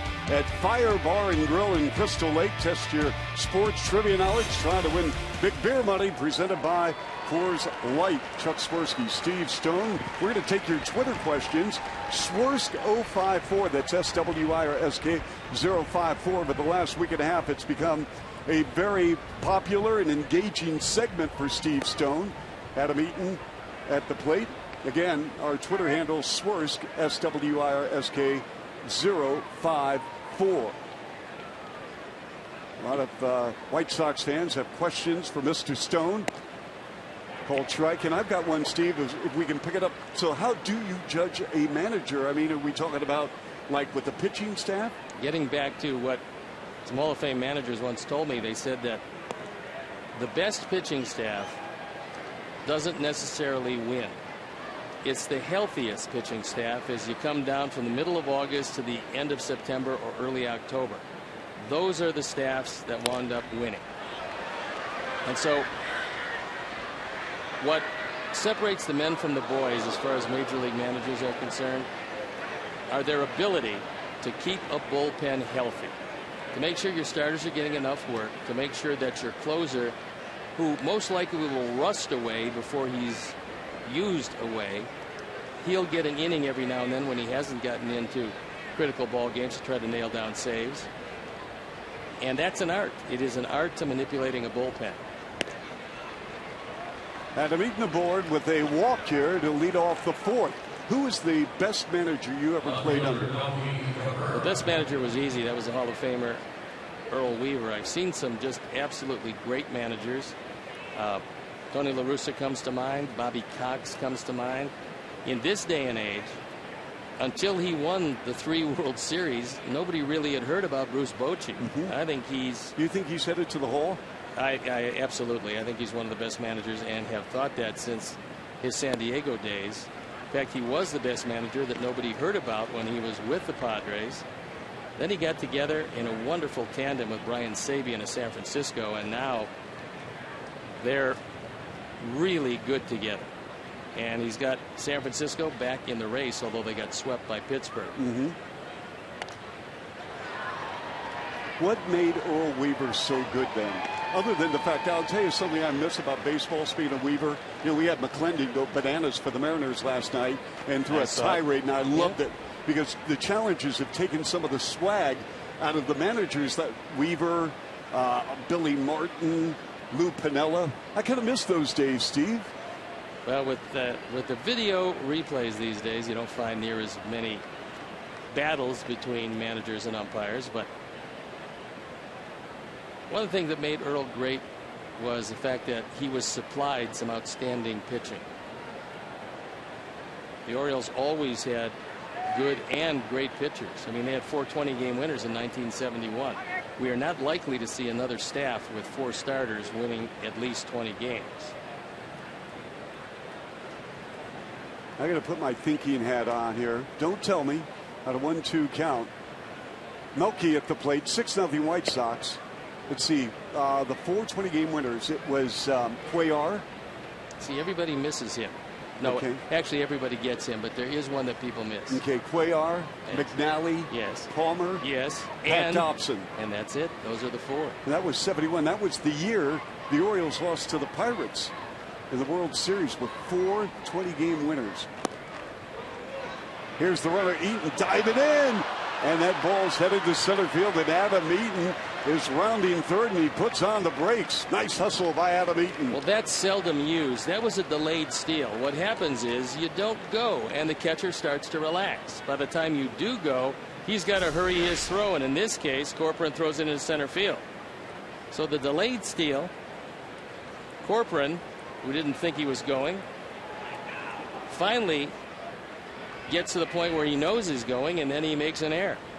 So stolen base, E2. 3-2 pitch. Cabrera, and it's a fly ball caught by the left fielder Smolinski, and Eaton remains at third.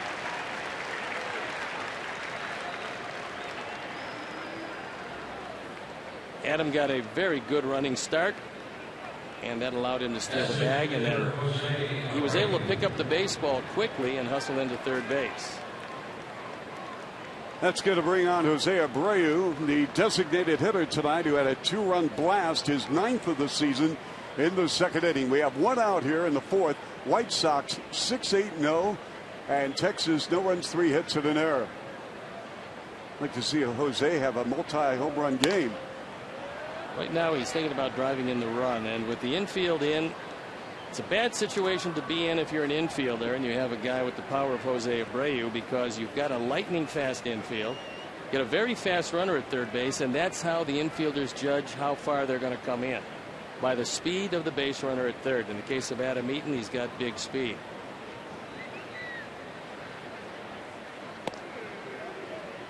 Here's another item, Steve, that you've been bringing up during the course of the last week and a half, talking about great performances and baseball records. Eaton off the bag slightly at third. 1-1 count with 1 out to Abreu. The pitch is Matt Holliday. He had a 45-game on-base streak, ended last night. He was ejected on a cold strike, and I don't think enough was made of the fact you get on base 45 consecutive games. I know people are locked in with DiMaggio's. Well, that's a National League record at the start of a season. Right. Yeah, But still. That's pretty amazing. I think Jeter has it in the American League with 59 straight games at the start of the season getting on base. How come we didn't make it, or the baseball world didn't make enough of this? Well, one of the reasons why we didn't talk about it a great deal was because it was a National League. The pitch. He's such a terrific ball player, and has been for many, many years.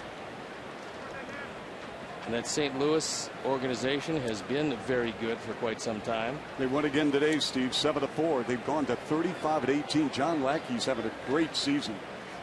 John Lackey's real tough to beat in his home ballpark. 3 balls, 2 strikes, and an out here. Top of the fourth, Eaton at third base for the White Sox. Slapped, and that is a foul ball.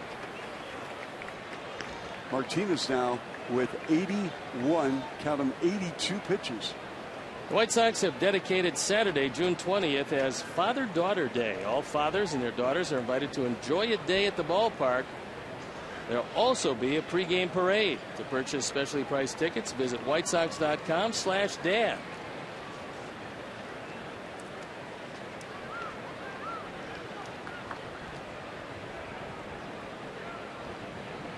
Martinez against Abreu, and that is ripped to left field for a base hit, scoring Adam Eaton, and the White Sox with a 7-0 lead. Nice job and a piece of hitting by Jose Abreu. Jose came into this league not only being a talented hitter, that's one aspect of it, being a very smart hitter. As Mike Maddox comes out, look at all the fastballs. They're all inside, and you keep on throwing fastballs in, and Jose's going to get you. He brings his hands in, gets a good part of the bat on the ball, drives in his third run of the ball game, increases the lead to 7-0, but you can't follow any one pattern to Jose. He's too smart a hitter. He is a born run producer. So if he comes up in a situation where he can notice a pattern, it's going to be very difficult to get him out. So as Bass gets up one more time, Maddox killing as much time as he can on the mound until Mike Estabrook comes out and tells him to break it up. And Martinez trying to survive and trying to eat up a few innings before they have to go to the bullpen. For Adam LaRoche, struck out in the first, doubled in the second. 32 driven in by Jose. And it's just a different lineup when he's in it. And a different ball game than what we experienced last night. Well, we told you at the beginning of the game, when a team gets back their #1 hitter, their #1 run producer, it takes a lot of pressure off everybody else in the lineup. And having Jose around in the middle makes it very important for Adam Eaton to get on. When he gets on, he's been on twice, he scored twice. Martinez on the mound for the Rangers, really laboring. 7 runs, 9 hits for the White Sox. Series finale tomorrow Carlos Rodon on the mound for the White Sox. He pitched well in Houston over the weekend.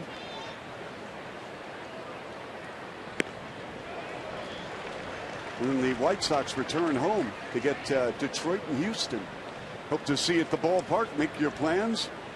For the Tigers, the slumping Tigers, who have lost a season-high 5 in a row. They got swept by the Angels, lost yesterday at Comerica to Oakland. And then Houston winners over Baltimore last night. Up high for LaRoche. Looks like Detroit, unless they really start to get it going, and it doesn't appear they're going to. In the top of the 9th inning, they're losing to Oakland once again, 5-0. And Oakland with the bases loaded. So it looks like Detroit's going to come out on the short end of that one also. They only have 2 hits. Well, this is a marathon. You've said this many, many times, Steve, that, you know, the Tigers, they win 9 of their first 10, and now they've really hit the wall. Coincides with the loss of Victor Martinez. Victor means just about everything to that team. And he also means protection from Miguel Cabrera. LaRoche takes a stroll to first. Adam LaRoche in the top 10 in walks in the American League. 6th, in fact. That's his 31st on the year, and that's going to do it. And that is going to be it, the call to the pen. So Martinez, who had a 16-game streak of giving up 3 earned runs or less, saw that go by the boards. And as he leaves the ball game, we'll step out and be back after these messages.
Is Anthony Bass. We saw him last night. He picked up an inning of work. There you look at the numbers. On for the 17th time, the ERA just a little below 4 1/4. 32 hits in 32 innings. Left-handers or right-handers have hit him about the same. He inherits White Sox base runners at first and second. Only 1 out in the inning. And for Martinez, a very, very rough outing. He's given up 7. And his responsibility are the 2 men on. We're still in the top of the 4th. 7-0 White Sox. Here's Garcia. Swings and misses. We have some wonderful questions from our great Sox fans for Steve Stone. And Steve, here's a question about when you pitched. On the day you knew that you were going to pitch, did you have a routine? Did you eat the same meal? And when did you eat? I mean, these are great questions. You know, the fans are curious. No, and I'm certain that they don't understand the rhythms of a starting pitcher. I always enjoyed starting, and it didn't matter if it was on the 4th day or the 5th, depending on who was hurt in the rotation or how many guys you had. I would always, if it was home, I had the same exact routine each and every game. And there was a simple reason for that. Here's Bass with the pitch. I was told by a friend of mine who was a non-baseball person just a casual observer of the game and said that I didn't have enough talent to be inconsistent off the field and then be consistent on the field. So get a routine that you associate with winning, and this is part of the mental aspect of competition, Chuck. And that's what I did. I would eat at the same restaurant at the same time every day that I pitched at home. I would do whatever meditation I was going to do, seeing the lineup ahead of time, retiring every hitter, pitching a perfect game with 27 outs. Then I would have the same music recorded and go to the ballpark with the same exact 4 songs. That's exactly how long it took me to get to Memorial Stadium. And I kept this and associated it with winning. So it's like dominoes. At least that's how I felt. You can put 5 miles of dominoes. If they're in the perfect order, you can touch one and they'll all fall. If one is out of order, the chain stops.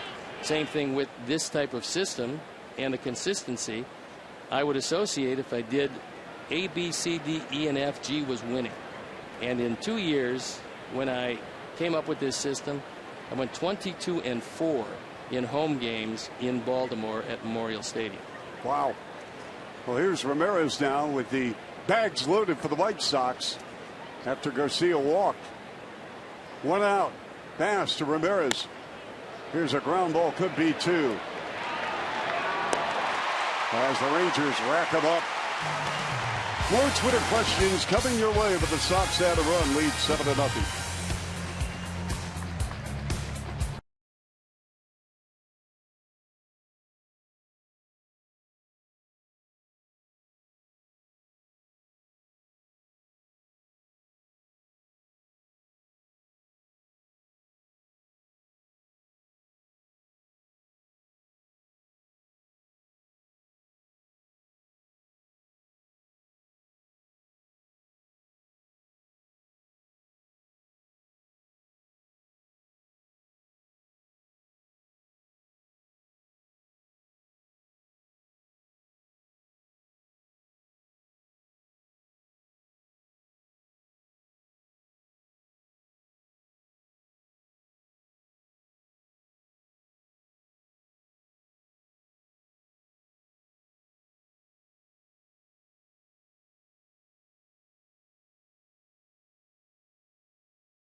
Cellular Field. Join the White Sox in their effort to raise awareness of stroke warning signs and the importance of acting F-A-S-T, fast.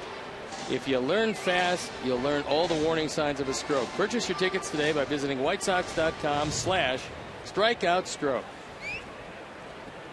Chuck Swirsky, Steve Stone, always a pleasure. Thanks so much for having the Comcast Sportsnet dial set to White Sox baseball in Game 2 of a 3-game set. Adam Rosales from the Chicagoland area steps in against Chris Sale. Hard to believe that he's 7 for 12 lifetime against Chris with 3 home runs. This has been a good night at the office for the White Sox. You know, we'll take your Twitter questions. Steve, I know, enjoys so much learning and listening from our viewers who have stayed with the White Sox through thick and thin in the first quarter of the season. We got one coming up from Matthew Kemp, who's on Twitter following the White Sox. And he has a question. He said, Steve, I heard you talk about a fast infield. What makes a fast infield? About the grounds crew, and can they kind of, orchestrate whether it's going to be slow or fast? They can by the height of the grass. That's one way to do it. And also, don't forget, it's very warm here in Arlington, Texas. The sun beats down on the infield. It hardens up the infield. And if you keep the grass short and the dirt hard by rolling it consistently, you're going to have a fast infield. Now, Texas doesn't have overwhelming pitching. Most of their pitchers are hurt, so they realize they've got to do it on offense, and that's one of the reasons why this park is really set up as an offensive ballpark. This is pretty much made to score runs. Rosales swings and misses. That he struck him out to lead off here at the bottom of the fourth. Good straight change by Chris Sale as he's fanned 5. He's walked 2. He's given up 3 hits. And so far, he's held a very potent offense absolutely at bay, although he has yet to have a 1-2-3 inning. Well, Joey Gallo had quite a major league opener last night. Gallo stepping in against Chris Sale. Gallo struck out. Gallo wearing jersey number 13 when he was a youngster. He really wanted jersey number 2. He grew up a Derek Jeter fan. He couldn't get that when he was in Little League ball. So A-Rod was his second choice and wore jersey number 13. When you were growing up as a kid, did you have a special jersey number, Steve? I did, and unfortunately I was with a whole lot of teams where I couldn't get it. So waving at the slider once again. Gallo goes down on strikes twice. For a kid 21 years old facing one of the best sliders in all of baseball from one of the best pitchers in all of baseball, we figured it was going to be a tough night. For Joey Gallo, it's going to be a very tough night. No stranger to the strikeout anyway, but Chris Sale is an extraordinary pitcher. I like number 32, Chuck, and the reason I did was because of Sandy Koufax, who was a hero of mine. Every chance I got that number, although many times I'd go someplace and it was already taken. You know, when I was playing Little League Baseball, they didn't give me a number. It was that bad. Here, Really? have a scorebook. You're keeping score. Well, what was Pee Wee Herman's number? You're killing me. You certainly could have gotten that. No, you know what? I grew up a Brooks Robinson fan. I asked for jersey number 5 all the time. Sure. I love Brooks Robinson. He was a wonderful player, Hall of Famer. Smolinski swings and misses. Sale strikes out the order. We go to the 5th. Chris Sale mowed him down here in Arlington, Texas. We'll be right back on Comcast Sportsnet.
Just a reminder, as you enjoy a cold one, to look forward to Miller Time later in the game, brought to you by Miller Lite.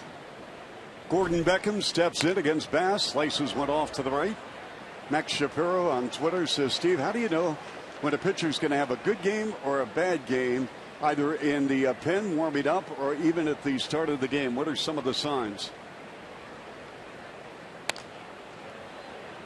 I think it's pretty difficult to tell. I think even the pitcher doesn't really know. He knows if he feels good. He just doesn't know if he's going to have a particularly good night. It has a lot to do with certain teams and matchups. There are certain teams that pitchers match up against much better than others. But warming up in the bullpen, there were nights when I had exceptional stuff and went to the mound and couldn't bring it with me. And there were other nights when I felt like the ball weighed 6 pounds and I went out and threw a really good game. Beckham chops one foul, 7-9-0 for the White Sox. No runs, 3 hits, 1 error for Texas. Matthew Huck. Does Steve follow the draft, and would Steve ever want to be in scouting if not broadcasting? Yes, I do follow the draft, and no, I do not want to be in scouting. Those guys are tireless workers. Yes, they go to every little nook and cranny of this country to try to find talent. And it's a pretty tough thing to do because there's a lot of people that believe that you can just go and be a player or a broadcaster or any aspect of the game and then all of a sudden become a scout. But it's like everything else you do. The guys who stand out are guys who've been doing it a long time. And I've seen a lot of young players go into scouting and they always assign a veteran scout with him to tell him what to look for. What flaws might be in a delivery that will lead to arm problems. A lot of guys can't really pick that out. What swing flaws will stop a guy from a great deal of success, say, against a major league fastball? And which flaws can be smoothed out and which are going to be part of what that hitter is. It is an art to scout. 2-2 pitch. We had a lot of questions after what you were talking about, going through a pregame ritual, including the playlist that you listened to on A-Track back in the day. Young viewers are saying, A-Track, what is A-Track? No, it wasn't A-Track. It was just a regular cassette. So what would you listen to? What type of music? Anything upbeat, something that would get you juiced up and ready to go. Do you remember what you would listen to? What songs back in the day? Yeah, I think there was one from Kansas, one from Boston, one from Jackson Brown. Running on Empty was Jackson Brown. There was a couple of others, but I knew that it was the same 4 songs, and I knew it took exactly the time from my house to the ballpark, regardless of traffic or anything else. It seemed like those 4 songs just got me, again, another one of the dominoes. Put it in place, associated with winning, and then go out and seemingly pitch a pretty good ball game, which happened at home a lot. You can't be near as consistent on the road. Lazy, shallow fly ball. Andrus calls off Alberto and makes the grab. White Sox fans, join us on Friday, June 19th for Mullet Night, presented by Great Clips. Mullet Night features haircuts and mullet wigs for purchase to support Ronald McDonald House charities and a post-game fireworks show. Great Clips. It's going to be great. To purchase tickets, visit whitesox.com.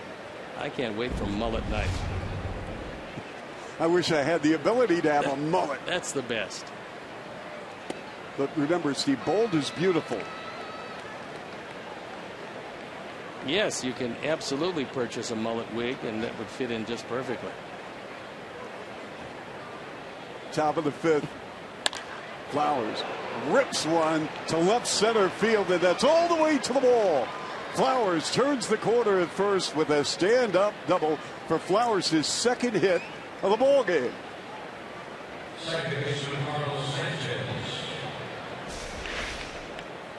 Tyler just crushes this fastball. It's middle in, even though it's 94. He gets the barrel of the bat on it, and no chance at all for DeShields, who is very fast, to get to it before it caroms off the wall.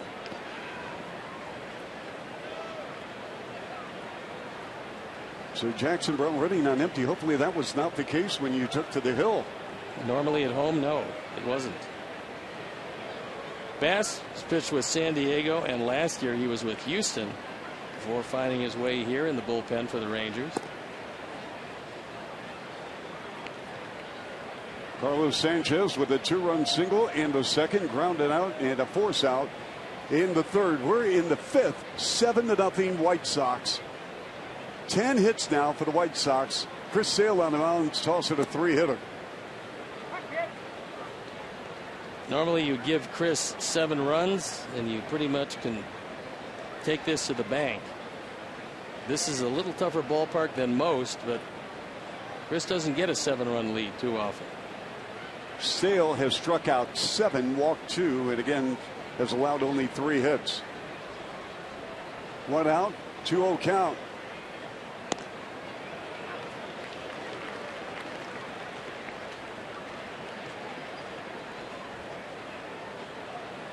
Sanchez with a big base hit in the 2nd inning drove home a pair of runs.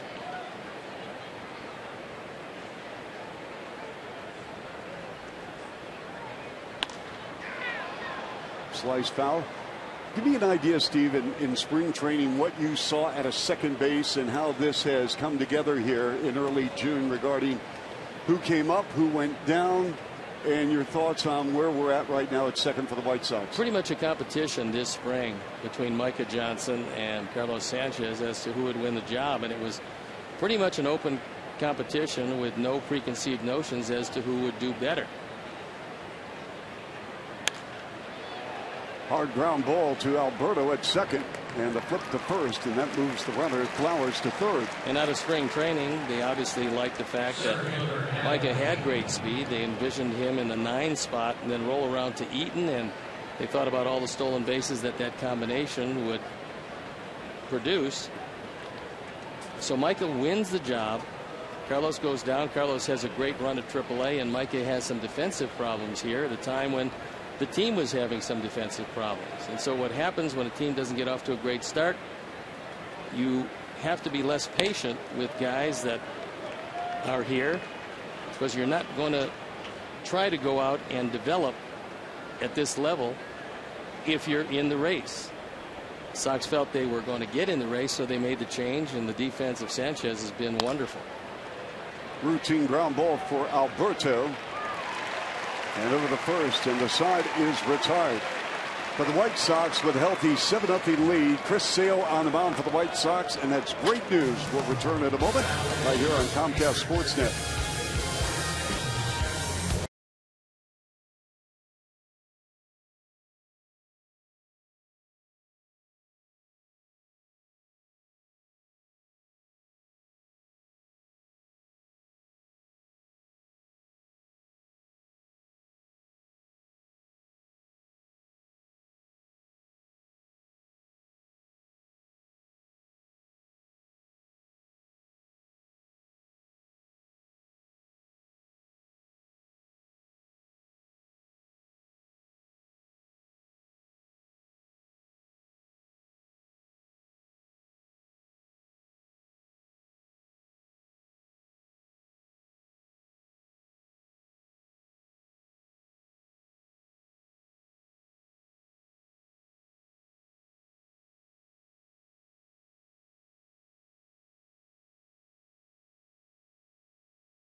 Chris Sale working on a 3-hitter. We go to the bottom of the 5th here in Arlington.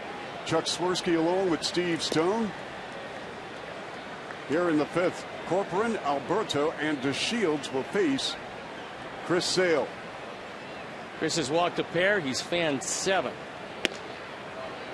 And he's still got very good control. He's walked 2 twice. One time throwing one up under his chin that Chu wasn't particularly happy about. Corcoran grounded to Beckham in the second. Right to LaRoche. A superb first baseman with the grab. So, Steve, we've got Alberto coming in, then DeShields. I got to ask you about DeShields, the American League Rookie of the Month for May. He was a Rule 5 player. Now, explain what a Rule 5 is all about. It can happen at any level, but let's talk about a Major League Rule 5 draft. You're allowed a 40-man roster, and if you want to make a move to add to that roster, you have to drop a man off it. So when you're dropped off a 40-man roster, you are available to enter the Rule 5 draft, meaning that you're not protected. That's what happened with DeShields. So you're not protected, and in the order of finish, you get to then be in line to see if you want to take a player. Last year, the Sox got Adrian Nieto as he strikes him out on a good slider down and in. Adrian Nieto was a Rule 5 player out of Washington. He was dropped off the 40-man roster, and when you're picked by a major league team, you have to stay on that roster all year long or be offered back to the team where he came from. Well, the Sox didn't want to trade. They didn't want to see Adrian go back to Washington, so they kept him on the roster all year long. So it's guys that have been dropped off the 40-man that come in and are eligible for the Rule 5 draft. Now, it happened with a guy that's now playing with the Texas Rangers. His name is Josh Hamilton. He was dropped off the Rule 5. He was dropped off the Tampa Bay roster, and the Cubs had the first pick. Cincinnati said, we want you to take Hamilton with the first pick. We want you then to trade him to us. The Cubs had no desire for Josh Hamilton. They took him. He stayed a Cub for 5 minutes or so until he was shuttled off to Cincinnati, where he resurrected his career before coming here to the Rangers the first time and put together some big years. A lot of people don't realize that he was a Cub for an eyelash. I did not know that. This is the first I've heard of it. And he was a Rule 5 draft that Cincinnati wanted. They gave some sort of consideration to the Cubs for drafting him, and they moved him along to Cincinnati. He punched him out, and Chris Sale is mowing him down here. He's retired 8 in a row. White Sox 7-0. We go to the 6th.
Who is kind enough to sit in for Hawk Harrelson, who will be back when we get back home. But Chuck, you're doing a great job, and tonight you're a much better broadcaster than you were last night when the Sox got clobbered 15-2. It helps with Chris Sale on the mound, does it not? It does indeed. You know, Steve, I did not know that about Josh Hamilton, who, by the way, has an MRI on that hamstring. He's not in the lineup again. We haven't seen him in the first 2 games of this series. It's a little known fact, and it came about because of the Rule 5 draft. And the best Rule 5 draftee, probably, a lot of people don't know this either, Johan Santana was a Rule 5 draft and went on to have just an unbelievable career. But there's been a whole lot of very good players picked in the Rule 5 draft.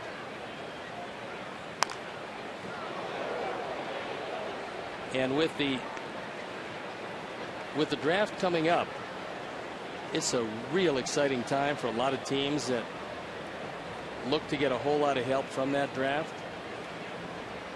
Houston has the 2 and 5 pick. Andrews with the backhand, fires over the first to get Cabrera. Yeah, right. An exciting days ahead. Some, I'm sure, very anxious young men waiting for that draft.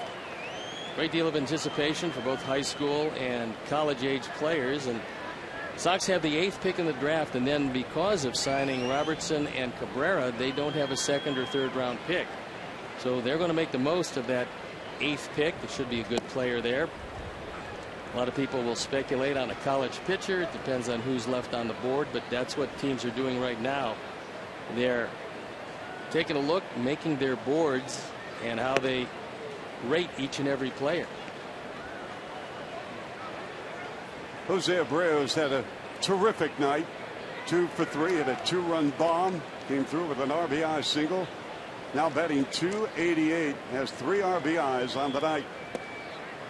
Well, you mentioned Rule 5 as the Cubs briefly had Josh Hamilton. Tell you a guy, a former Cub, who's mowing them down. How about Chris Archer at Tampa Bay? He has been unbelievable, folks. 27 strikeouts, no walks last 2 starts. It's a fly out to right. I think we're probably going to feature him on one of our. It's the T-Mobile game changer, and it is Chris Archer. 8 innings last night as he beat the Angels, gave up just 6 hits, struck out 15, didn't walk anybody. Chris Archer came out of the Indian organization, then was traded to the Cubs, and the Cubs eventually trading him to Tampa Bay in the Matt Garza deal. And Archer just keeps on getting better. Ball comes out of his hand, and it's just about as lively as anybody in the league.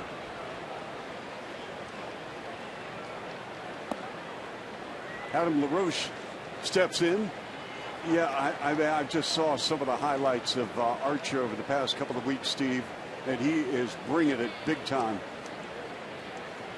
There's so many gifted young players in this league, and I know Archer's been around for several seasons, but nonetheless, this sport has never been better, in my opinion, with some bright young stars playing day in, day out, but also pitching. Well, they've got to find some way to keep their pitchers healthy, because that's been one of the huge factors. It's tough to raise pitchers. It's tougher still to make sure that they stay healthy as they wend their way through your system. And that's one of the things that every team aspires to. So LaRoche draws a walk for the 2nd time tonight. He's going to bring on Garcia. Do you believe in pitch counts? I don't, but everybody else seems to. And one of the reasons why it's becoming essential is that there has been a lot of injuries. So you ask, is the injuries because of the pitch counts, or are the injuries coming because guys don't have a strong enough arm, limiting their innings and their pitches in the minor leagues? It all depends too, Chuck, if you get a college pitcher or if you get a high school kid. You get a high school pitcher, you've got to take care of him and make sure while his arm is developing that you don't burn him out. How do you develop then a strong arm? I just believe that if you're a sprinter, you sprint. That's how you get stronger. That's how you become a better sprinter. If you're a pitcher, you throw, and that's how your arm will get stronger. But it doesn't mean you're going to take a kid out of high school, put him into minor league ball, he's going to throw 120 pitches for you each and every time out. Doesn't work that way. But you know, on occasion, Steve, you see these college coaches just burn out a kid on the mound. They're throwing a ton of pitches and a lot of innings. Well, the college coaches are interested in winning. So the future of the prospective player for the college coach in many instances, not all instances, but in many instances, is second to actually winning that particular year, winning the conference, going to Omaha for the College World Series.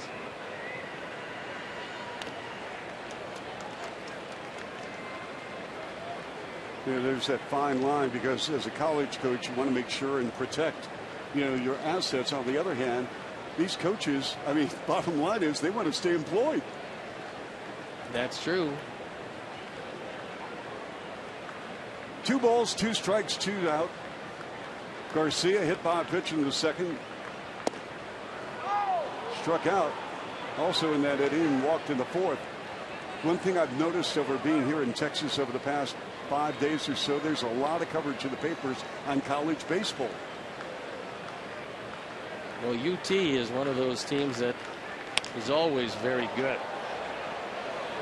And maybe not quite as good this year as they've been in the past, but a lot of stars have come out of the University of Texas. And there's a kid at the University of Illinois who's going to be a high draft pick, correct? He is indeed. And he's a left-handed pitcher.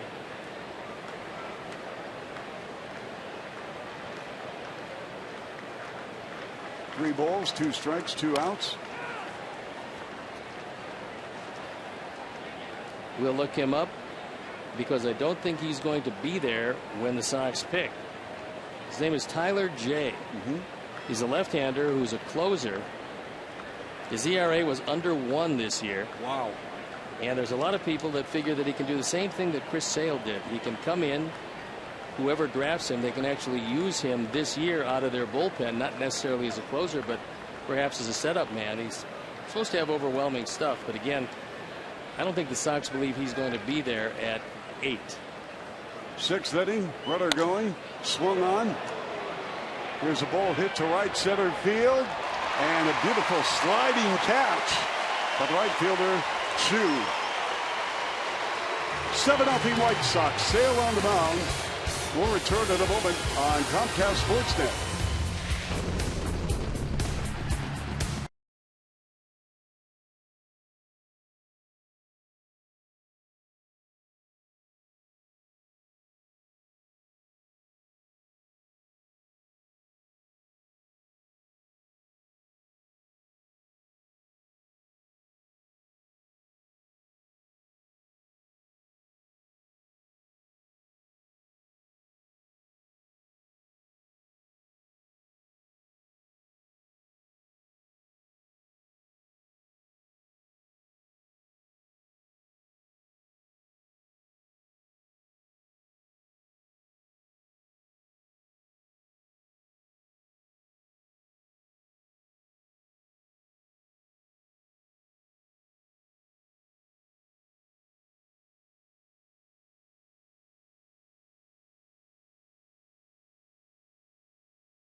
By DraftKings. Play daily fantasy baseball on DraftKings for free using promo code ShySox. Chris Sale's pitching line is brought to you by American Sale. And it's pretty impressive, especially in this ballpark. 5 innings, just 3 hits, 9 strikeouts, and 2 walks, as Sale has a very comfortable 7-0 lead. He has set down the last 8 Texas batters. Chu, who has walked twice in this ball game against Chris. Speaking to Chris the other day, I said, Chris, you pitched an outstanding ball game against Baltimore. I said, how long does a great game, or when you have a poor outing, which is very seldom, of course, how long does a game stay with you? And he goes, honestly, as soon as the game is over, I've learned to let it go. And I said, really? You don't, you win a big ball game, it doesn't stay with you 24, 36 hours? He goes, no. He says, I can't allow myself to get into that. And just like that, a called strike. How good is he, Steve Stone? How good is he? Well, he's got a chance to, each and every year, to win the Cy Young Award. As you can see, 10 strikeouts tonight, the 22nd time in his career with 10 or more strikeouts, the 4th time in the last 5 starts. He keeps on getting better, and the reason is he missed most of spring training, so he didn't have as sharp a slider as he would like coming into this year. But now the arm is strong again, the slider is back, and with it, so are the strikeouts. But every year when you talk to any of the prognosticators and they take a look at choices for the Cy Young Award in the American League, Chris is right there. And a sliding grab. Nice job by Garcia in right. A great job because he didn't see the ball. I was going to say, he picked it up late. Line drives that don't get above or below the lights are very difficult for the outfielders. And this is a line drive. You can see it right here. He puts the glove up where he thinks the ball is going to be, turning his head away, and fortunately the ball sticks in the glove. Fine play, and a play that all outfielders are very familiar with.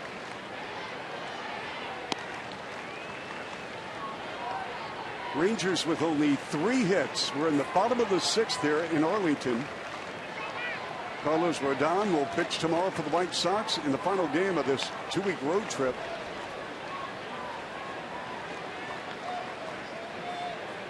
If the White Sox win tonight, and again, they've got Sale on the mound, you're up 7-0, but you can't assume White Sox go to 5-5. And assuming they nail this one down, and you would assume that they would, you come home from this road trip, and we talked about it before the trip. If you came home 5-6, you wouldn't be disappointed. If you came home 6-5, you would be pretty close to ecstatic. Chris Sale swinging to us, Bob Moreland. As Sale struck out 2 batters here in the 6th inning. We go to the top of the 7th. It's all White Sox on Comcast Sportsnet.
And the resurgent Chicago Fire go head-to-head with the Orlando FC.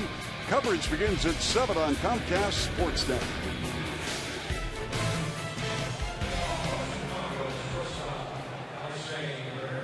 Tanner Scheppers comes into the game.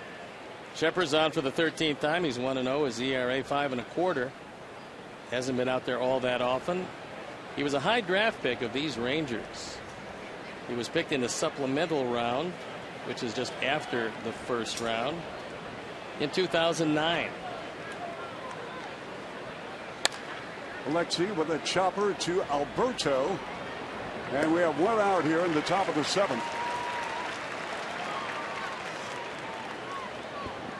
Bring your family to the ballpark for Family Sundays, presented by the University of Chicago Medicine Comer Children's Hospital. Tickets start as low as $5 and parking is just $10. White Sox and Comer Children's Hospital teaming up for kids' health. Visit whitesox.com/Sundays or call 866-SOX-GAME. So impressed during this road swing of Gordon Beckham, who's at the plate, getting it done with a glove. Timely hitting has improved that batting average. Coming back our way, almost into our booth, just missed. That was actually above our booth, which is hard to do. But I would hope that you'd protect me up here. Of course, Steve. Always. By the way, Minnesota has beaten Boston in the second of a twin bill, 2-0. They split after the Red Sox behind that young pitcher, Eduardo Rodriguez, who's had 2 great starts now for Boston. Up the middle, Beckham, gloved by Alberto with a long throw, and Beckham's going to have an infield base hit. Big effort by Hanser Alberto, but he couldn't get it there in time. He was running away from the throw, and although he's played shortstop occasionally and he has a strong arm, as Shepard goes down trying to field that one, Gordon gets his second hit of the night. It's a big effort, but he doesn't get it there near in time. Tyler Flowers, he's had a great night at the office, 2 for 3. 7-11-0 for the White Sox. 2 runs, 3 hits, no errors for, check that, 1 error for Texas. We're in the top of the 7th. Flowers drives it deep left field, and that baby is out of here. A 2-run shot for Tyler Flowers. First ball fastball, and now Tyler is a triple shy of the cycle. He had a single in the 3rd inning, his double coming in the 5th, and now a 2-run shot here in the 7th. Our Ford home run replay, that fastball is on the inner 3rd, just about thigh high, and Tyler hits the daylights out of it. No cheap home runs to left center field in this park. And it's 9-0 White Sox. You got to love the game of baseball. After losing last night, 15-2, giving up 19 Ranger hits, Sox have come back strong. Sanchez at the plate. You had a good conversation with Chris Sale and what he said about putting the game out of his mind after he pitches it. That's pretty much what all players have to do, whether it's a good offensive night, a bad offensive night. You take the end result, throw it out because it's history. You can't relive that, whether it's good or bad, and then figure out the process that got you there. So Sanchez goes down on strikes, and that'll bring up Adam Eaton. And so what Chris is telling you by forgetting it is he's not worried about the win or the loss after the fact. But I do believe that he remembers exactly how he got to whatever the resolution was and uses that as a learning tool. He's just a professional in every sense of the word. The White Sox, so fortunate. I made this comment to Steve, folks, in the Baltimore game. He is the most unappreciated athlete in Chicago, and I mean that sincerely. All he does is compete, and he wins. He handles himself so well. Well, he's one of the great players in Chicago in any sport. Yep.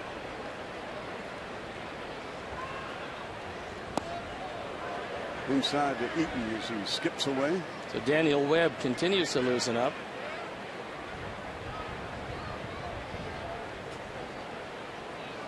There to this point are 9 outs to cover. Chris has used a lot of pitches to get to his 11 strikeouts with only 1 walk. Fortunately, he's only given up 3 hits, and he's got a huge lead. So you figure after 94 pitches on a very warm and humid night here in Arlington, Texas, that could be time for Daniel Webb.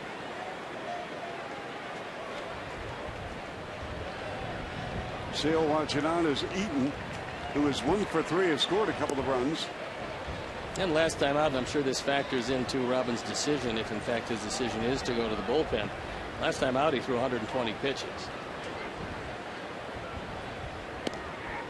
Check swing.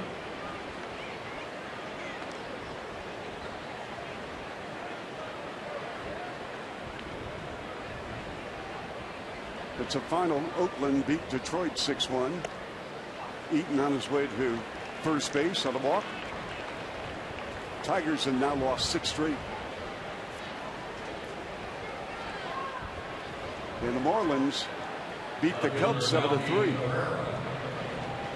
Marlins are another team that's a whole lot better than they've been playing. Their manager lost his job. Now Dan Jennings, who is the general manager, moved down into the dugout, which is most unusual. But he's got a lot of talent, that Marlin team, and they figure that they should be in contention. Dee Gordon has had a tremendous year. They got him from the Dodgers. Dee Gordon hitting .368. Wow. Had a couple of hits. Martin Prado. Then you've got Giancarlo Stanton, who's only hitting .231, but he hits the ball out of the ballpark consistently and drives in runs, which is what you want a run producer to do. Melky 1 for 4. We've got 1 out, 2-1 count. You seen the highlights of this kid for the Dodgers, Jock Peterson? Yes, I have. And the fact that he hit one 477 feet. Whether it's in Colorado or not, that was a blast. He hit another home run. We've been hearing about Jock Peterson over the last couple of years. He had one shot. He was pretty much overwhelmed in that one shot, but we were assured in spring training that he would start out there every day. That's been the case. And he's one of the bright young stars on a team that has a lot of stars. So Peterson has secured a spot in the starting lineup, and I think he's going to stay there for a long time. He is a big, strong young man. Healthy swing of the miss by Cabrera, and he struck him out. So we go to the bottom of the 7th inning here, and it's all White Sox. Tyler Flowers with a 2-run bomb. Back with more in a moment on Comcast Sportsnet.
And welcome back alongside Steve Stone. This is Chuck Swirsky. Chris Sale remains on the mound, and he has been magnificent, Mr. Stone. Apparently he convinced Robin Ventura and Don Cooper that he still had something left. So they run him back out there. Chris knows his body and arm better than anybody else does. His 96th pitch. He has struck out 11, walked only 2, surrendered but 3 hits. Remember, he got in a jam way back when in the first inning. I think maybe the biggest mistake of the game was allowing Andrus to swing away with runners at first and second, nobody out in the first inning of a scoreless game. They didn't get to Chris then. They haven't gotten to him since. But against the great pitchers, and Chris falls into that category, if you got a chance to get him early, push across at least 1 run, maybe 2 runs in the first inning. And that didn't happen, and Moreland grounded into an inning-ending double play, and the Rangers came away empty. And it bears repeating with the draft upon us that, Steve, you mentioned about the fact he fell into the lap of the White Sox, not expecting it. Where was he projected in that draft? Everybody talked about him as a top 10 pick, and for the reason that he was so tall and slender, they questioned durability. Well, as we've seen since he put on that White Sox uniform, he's pretty durable. He's had occasional elbow difficulties, but not serious ones. And he's become the ace of what has been at various times a very good rotation. So it was a terrific draft pick, and Chris has lived up to all the promise, and maybe then some. So you never really know. The draft in many instances is a crapshoot. You can take a guy who might have, if he's a hitter, he might have played in a wooden bat league in the summertime. You can project what will happen as he takes a wooden bat as opposed to the composite they use these days, and you never know how it's going to work out. I will say this, and I will salute Major League Baseball, because they're trying to enhance the experience of the MLB draft. You know, with all the digital opportunities now online, you learn a lot about these kids, where in your days, Steve, and I'm not trying to date yourself, but really we had no clue who these people were who got drafted. Now that's what really football has always had over baseball as far as visibility of players picked, because they come out of big programs. They're on television a lot, and you pretty much know who the guys are. Now baseball is starting to get that way. MLB, their channel, the MLB channel, has been just terrific in educating the fans on all of these young players and where they came from and where they might go. Swing and a miss. Rosales goes down for the second time swinging for Chris Sale. That's number 12. Chris's career high is 15 as he chalks up Adam Rosales for the second time.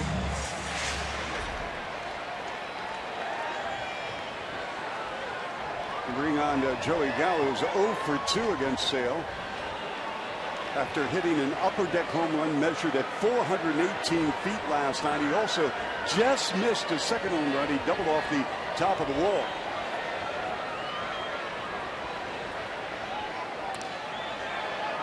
Okay, this last night, Steve, I thought that was his second home run.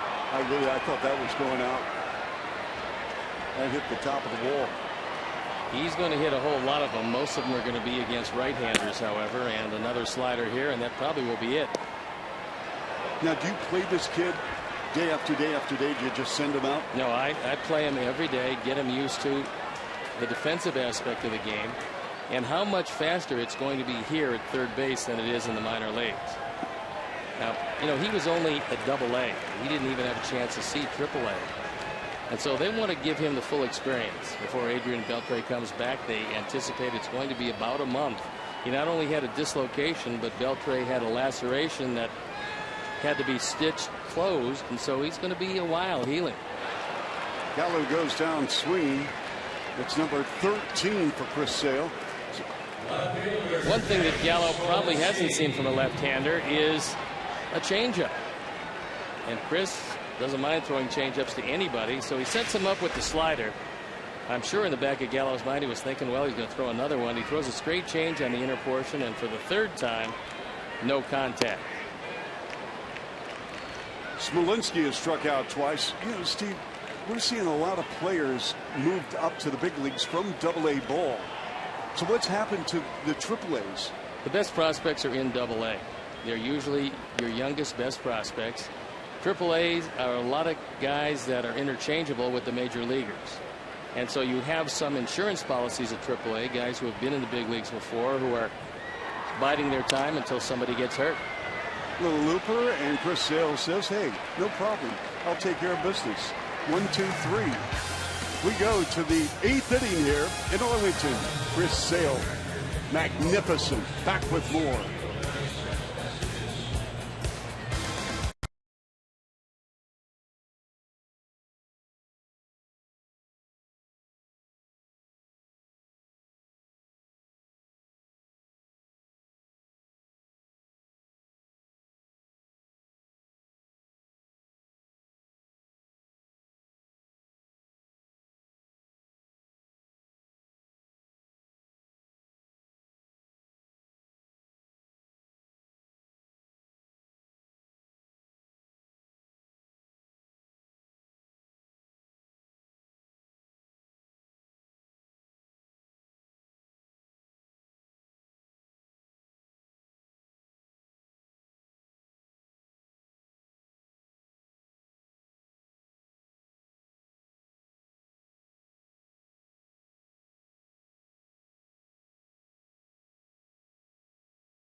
Against rookie phenom Joey Gallo and the Rangers in an important series finale starting at 7 right here, Comcast Sportsnet.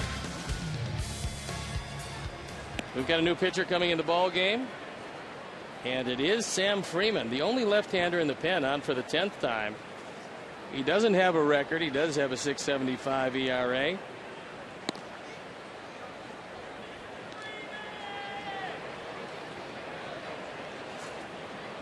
We have Bonifacio step to the plate now for the White Sox.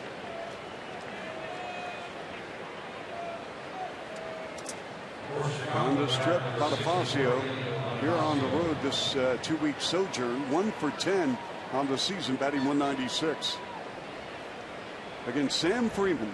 And Abreu had a big night, but Robin wanting to make sure that that finger doesn't swell up again or any more than it already is, decides to use Bonifacio. Just like we promised you earlier in the game, it's Miller time, brought to you by Miller Lite, and it is our Miller moment. Jose took one out over the center field fence. Later had an RBI base hit, 3 driven in tonight, and he's raised his home run total to 9. Nice to have him back in the lineup, and hopefully he'll stay around for quite some time without any recurrence of that finger problem. Freeman in high school ball said he really never considered himself a pitcher. He wanted to play center field. Well, I don't think he can outrun or outthrow Leonis Martin, so he probably made the right choice. I would think so. We're in the 8th inning. Bonifacio popped him up on the edge of the outfield, now shading in near the skin of the infield, and that's Alberto. Sox fans, our pregame patio parties are the best deal at the ballpark. You'll receive a game ticket and an all-you-can-eat buffet catered by Baseball Buffet, as well as wine, Miller, and Pepsi beverages. The patio opens 90 minutes prior to the game and closes 30 minutes after the start of the game. To purchase tickets, visit whitesox.com/group. Did you check out the buffet in the press room tonight? I did not, but I did at the hotel today. Buffets are one of the great joys of my life. Little things in life. That's all it takes. LaRoche is 1 for 2, but he's walked twice, batting .239. In fact, Chuck, if there is such a thing as reincarnation, I want to come back as a buffet. I want to come back as a Cy Young pitcher. I want to get that trophy, that hardware. Where is that hardware, by the way? That hardware is sitting at Harry Carey's restaurant on Navy Pier. Really? Yes. Proudly displayed with a couple of other artifacts. Ground ball, easy play over to first. We have 2 down here in the 8th. One of the things I have displayed there also, which is a proud remembrance of a wonderful man, is a chalk drawing given to me by Charles Schultz, and he has Charlie Brown on the mound, and it says, "To Steve, from one great pitcher to another." And it was a gift from him after I had him to a game in Oakland. A wonderful man who created great characters and a big fabric of the United States is Charles Schultz and Snoopy. That's and pretty cool. Charlie Brown. Yeah. Yeah, very nice. White Sox busted this game open early with 6 runs in the 2nd inning. To third, Rosales sets himself and fires it over. And 1, 2, 3 retired. And we go to the bottom of the 8th here in Arlington as the White Sox with a 9-0 lead, holding the Rangers to only 3 hits behind Chris Sale.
Is over for Avi Garcia, and Jake Petrichka comes into the game on for the 19th time.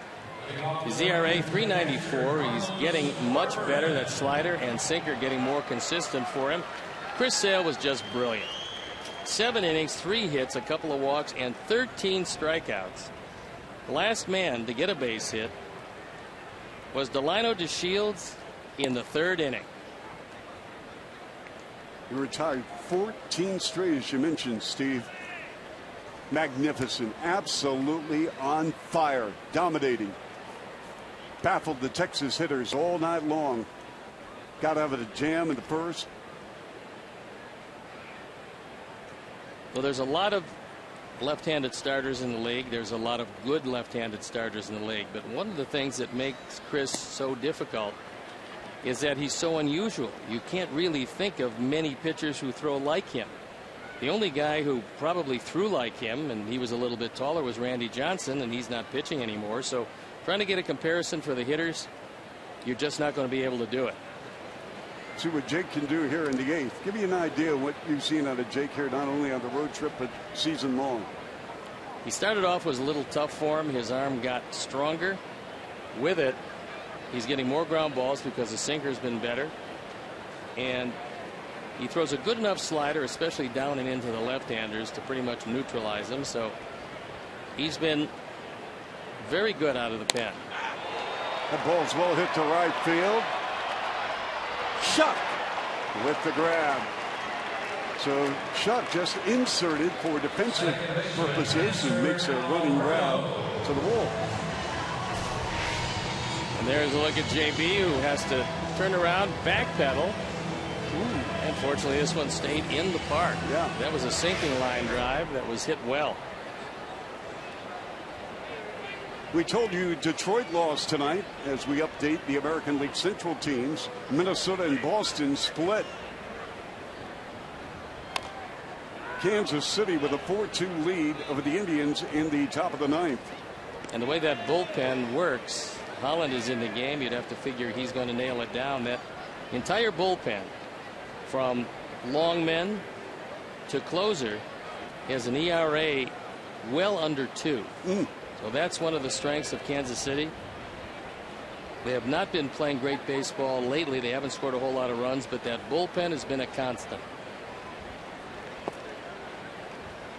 And remember, Kansas City, who's still trying to convince people that last year was not a fluke, and I don't think it was. I think they're a very good team, Steve. But, you know, they lost Shields, and a lot of people felt the doom and gloom that whether or not they were going to be able to handle it. Alberto with a wide swing at a miss. Well, I still believe that the one area of concern that has to be for Kansas City is the starting rotation. I think the defense is outstanding. Hosmer's having a great year. Hosmer's hitting .305. Escobar leading off. That's been something new. Also something new is Moustakas, who's hitting in the 2 spot. He's going to go to the All-Star game. I don't think there's any doubt about that. And yet the last couple of years, everybody would ask, what's wrong with Moose? What's wrong with Moustakas? Nothing that the 2-hole in the batting order couldn't cure, because he's having a great year. There's a base hit up the middle for Hanser Alberto. You want to know where to find bacon on a stick? I know I do. Track the Red Line trains after the game. Interested in a seat upgrade? Download MLB.com Ballpark, the official U.S. Cellular Field Ballpark app for iPhone and Android smartphones. Visit whitesox.com/ballpark app to learn more. So you like bacon on the stick? See, you know, Hawk is going to miss the Detroit series. I'll be with you in the booth on Friday with the Tigers, and we hope to see all of the great White Sox fans at the ballpark for a weekend series. Houston comes to town with those big boppers on Monday. We're going to introduce you to Bobby Bertucci, because Bobby is the man that takes care of the patio parties, and he's going to bring things to the booth that you won't believe. I know that you are somewhat of a connoisseur of very simple foods. Bobby has wonderful foods, and I know that he's going to be very happy to see us back and introduce you to some of his finer cuisine. With the Shields at the plate, well, give me a sample, a tease, if you will. Well, you had a burger today, I noticed, over there. Is that what you call it? I also, it tastes like a hockey puck. I also noticed. Hockey? Yes, you didn't finish it all, which I thought, you know, is something that was unusual. But I'm not Hawk. No, but I mean, you know, it's just Bobby will have wonderful burgers and chicken and a number of other things. So then when you come to the ballpark on your own and actually have to pay for your seat, then you can go out to the patio and gorge yourself, as it were. That I will do. One out here in the bottom of the 8th. 9-0 White Sox. I love you, Steve. This has been just a radical departure from what happened last night, when it was just the other way around. It was a 15-2 game. The Rangers hit everything in sight. It's amazing the momentum a team can get when you have a really well-pitched game. So DeShields, who takes that long walk to the first base dugout of the Rangers, takes that bat, touches the old helmets, and got me. You know, a lot of people felt that, we talked about Kansas City, that they would miss Billy Butler as he signed a free agent contract with Oakland. But they brought in Kendrys Morales. All he's done, and he's a switch hitter, he's hitting .302. And Morales has more than taken over for Billy Butler and gives them the flexibility of having a switch hitter in the lineup. Another one. Chu with one official at bat tonight. He has walked a couple of times.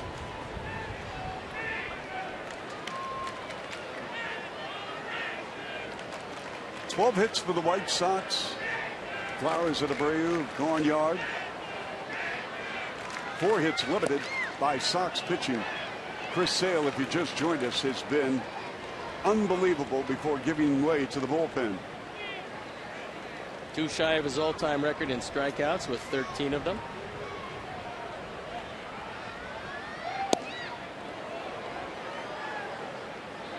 Series finale tomorrow against this Texas ball club. Rodon against Gallardo.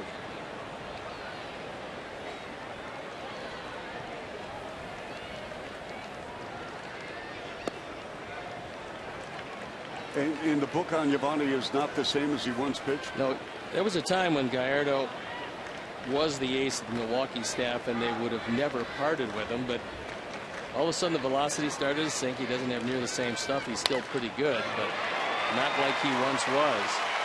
Another base hit. A couple of hits here in the bottom of the 8th for the Rangers, trying to spoil a shutout bid by the White Sox. Runners at first and third with 2 outs for Texas. Andrus is 0 for 3. He has stranded 4 runners tonight.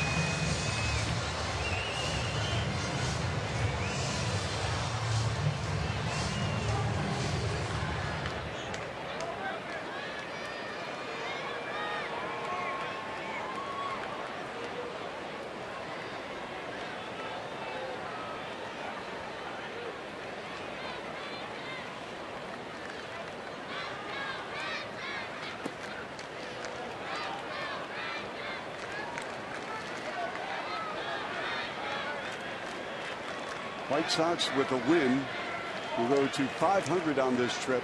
It started in Toronto with the White Sox dropping 2 of 3 to the Blue Jays. They split a doubleheader in Baltimore. Sale got the win in the opener, and it was on to Houston. And the White Sox played really good ball against a terrific Houston ball club. First place in the West, taking 2 of 3 high. And Houston is also showing Baltimore that they're a pretty good team. The guy that we saw, Chuck, that was most impressive was Lance McCullers Jr. And he threw a gem tonight, running his record to 2-0. He limited Baltimore to just 4 hits. McCullers, coming out of their system, probably has as good a stuff, I think better stuff than anybody in their rotation, including Dallas Keuchel. Only he's very young. He's 21 years old. He can't use it as well as Keuchel can, but his stuff can be overwhelming. Watching a lot of sports shows today about that crazy American League East where really no one's out. In fact, the Boston owner John Henry gave a vote of confidence to Ben Cherington, the GM, and manager John Farrell. 3-0 pitch with 2 outs. That's a cold strike. And then a lot of commentators are questioning what's going on with the Orioles after they lost Cruz in the offseason and Miller in the offseason. That was a big loss. I was thinking if they saved the money on Cruz, they would sign Miller. Big part of that bullpen as ball 4 loads him up. And here comes Robin.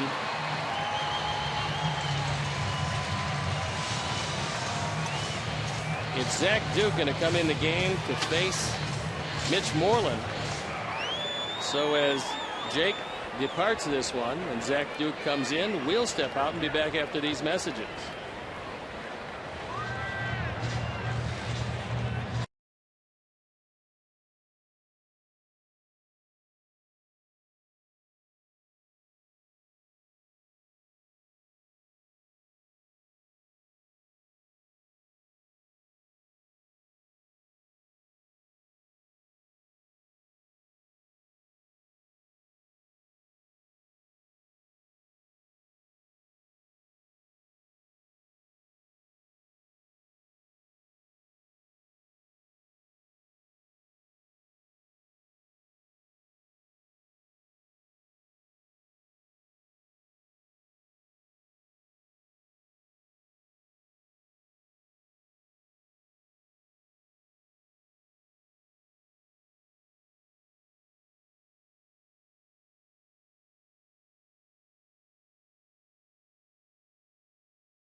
2015 Assurance MLB All-Star Ballot at whitesox.com. Voting is exclusively online on your computer, tablet, and smartphone. You can vote up to 35 times, so vote early, vote often, help select the starting lineups for the 2015 All-Star Game. Vote at whitesox.com now. And congratulations to the Blackhawks in the win column. Couple of goals. And a minute 58, they've taken game one of the Stanley Cup Final. We welcome all of our viewers right here on Comcast Sportsnet to White Sox baseball. Chris Sale, unbelievable performance again. And then the booming bats of the White Sox, they lead 9-0, but the Rangers are threatening to at least put some runs on the board here in the bottom of the 8th. With the bags loaded with 2 outs for Zach Duke, the third White Sox pitcher. Big swing and a miss by Moreland. Zach Duke is our Honda call to the pen. And he comes in to neutralize the left-handed Mitch Moreland, who was held down by Chris Sale. 0-1 pitch from the veteran Zach Duke. Really like his makeup, Steve. This was a good acquisition by Rick Hahn. He's out for the 22nd time. His ERA 3.60. He had a very good year with Milwaukee last year. He's a guy that made a smooth transition from a starting pitcher and the ace of his staff in Pittsburgh to a pensman.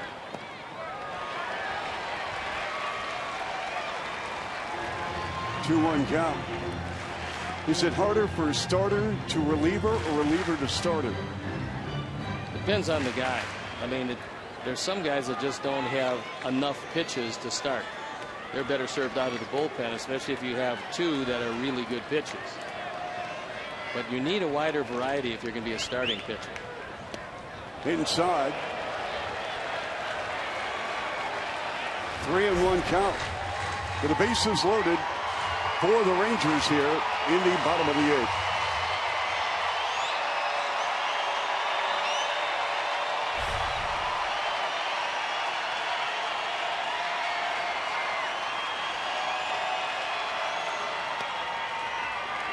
Called strike.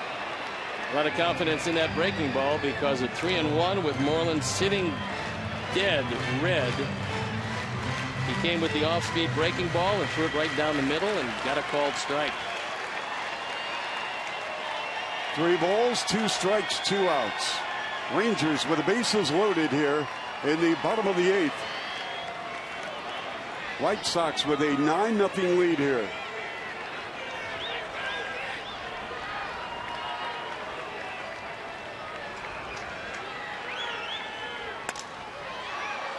He broke his bat, fouled that one off with everybody going on the 3-2 pitch.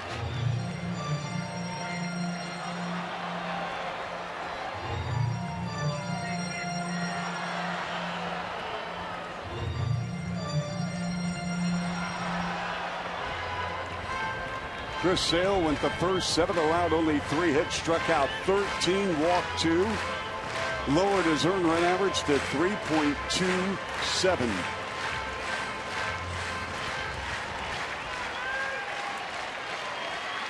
His last 4 outings, his ERA is under 1.50.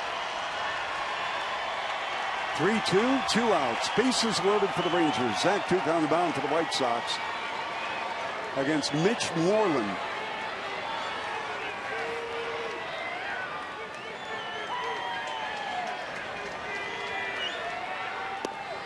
Check swing, but he walked him. That brings home Texas' first run on the night. 19th driven in by Moreland, and the bases remain loaded.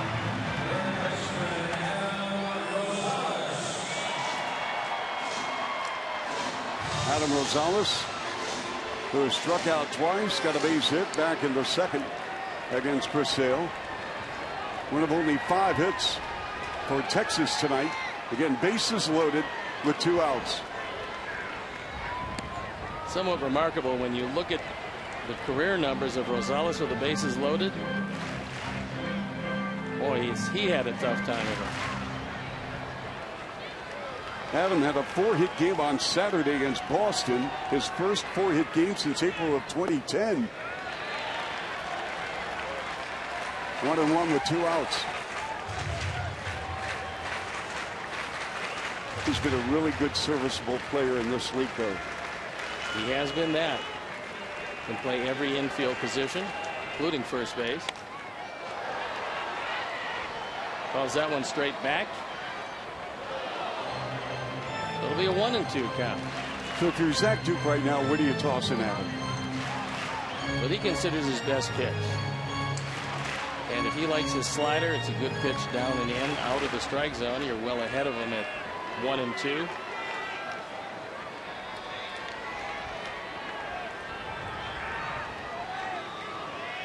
Bases loaded. Bottom of the 8th, 9-1. Just outside, 2-2. Tried to dot the outside corner with a fastball, but missed away.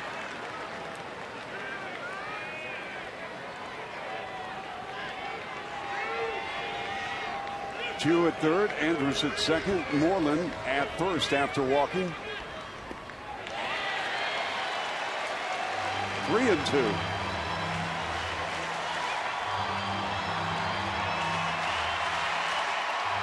Joey Gallo in the on-deck circle. He's the happiest man in the ballpark to see Chris Sale out of the game. Yes, he is. Big pitch coming up for Zach Duke.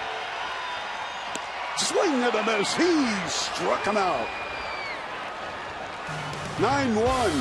White Sox. We go to the 9th in a moment.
Sportsnet is brought to you by DraftKings. Play daily fantasy baseball on DraftKings for free using promo code ShySox. Got a new pitcher in the ball game for Texas, and it is Ross Ohlendorf, and it's really a blast from the past when you look at his delivery. He's 1-0, his ERA 4.05, 1-for-1 in save opportunities, and right-handers have killed him, where left-handers, he's done a good job. But this motion is a motion fresh out of the 70s, maybe the early part of the 80s. And if you might remember a pitcher by the name of Paul Bird, he was the last pitcher to use this delivery. So as a batter, Steve, I mean, how do you pick up the ball? You look for it. You just watch. It's got to come out of his hand. You don't worry about what he's doing with his arms.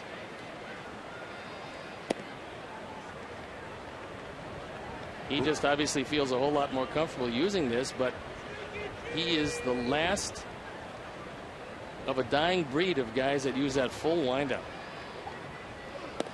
Inside, Ramirez is 1 for 4. He's batting .228. Again, congratulations to the Blackhawks claiming Game 1.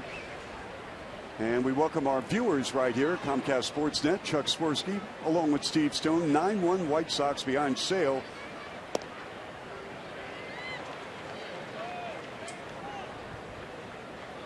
We'll have plenty of post-game coverage after our ball game on the Blackhawks. There's a chop at a third. Charge it in. Rosales fires a bullet over the first. And Ramirez retired.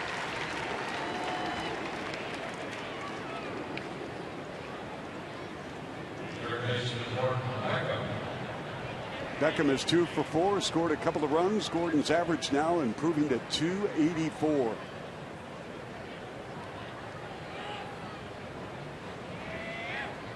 Really is amazing, is it not, what the Blackhawks are doing over the last 6-7 years, Steve?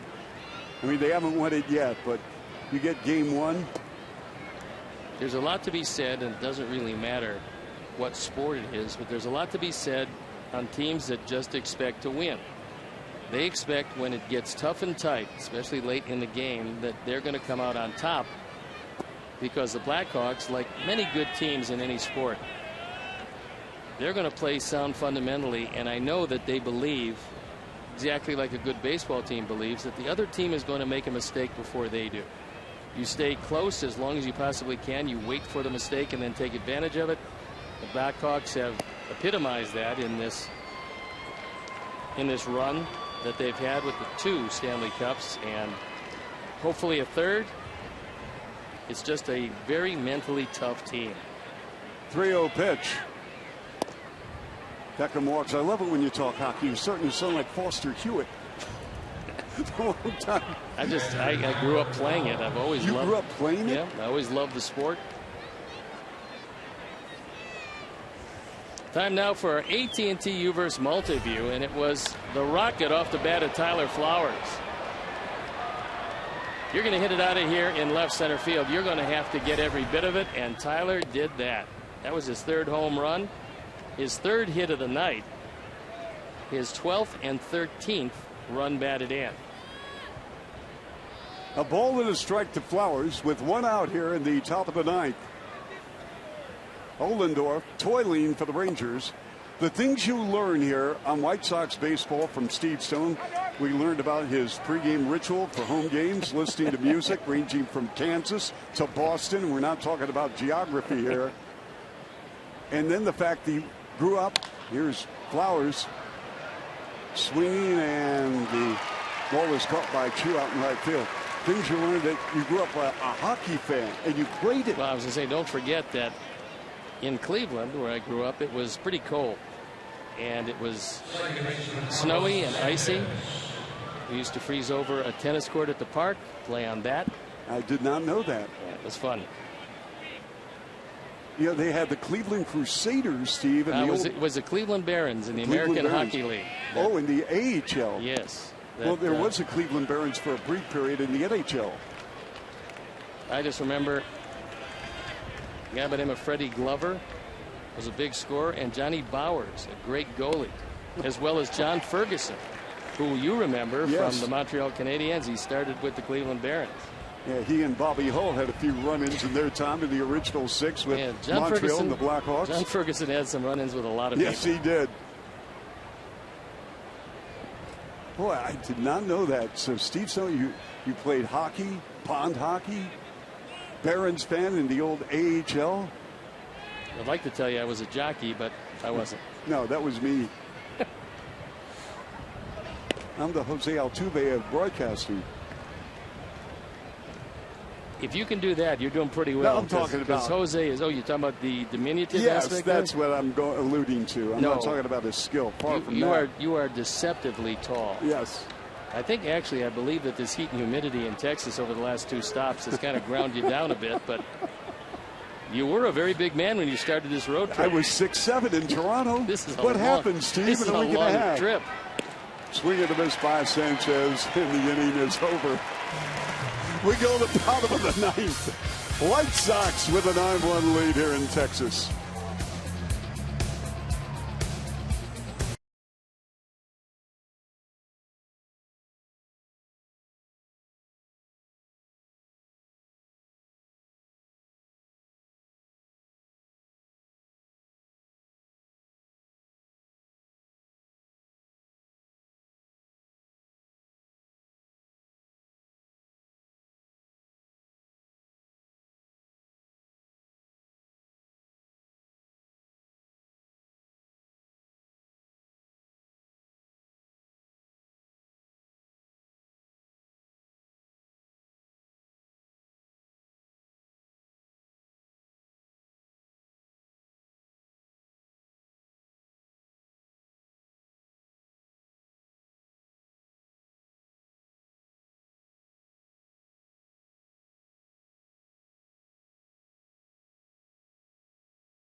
Second inning, Steve Stone, as Adam Eaton with a 2-run double in the second, lifting the White Sox at that time to a 4-0 lead.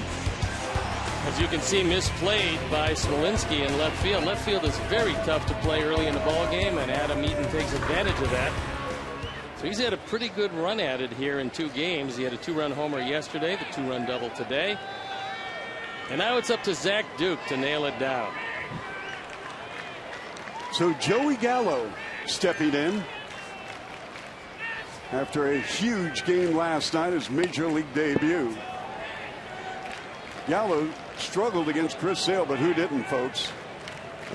I would think Joey should experience his first ground out to second. He has struck out 3 times. He's 0 for 3. Here's a deep fly ball to right field, and that baby is gone.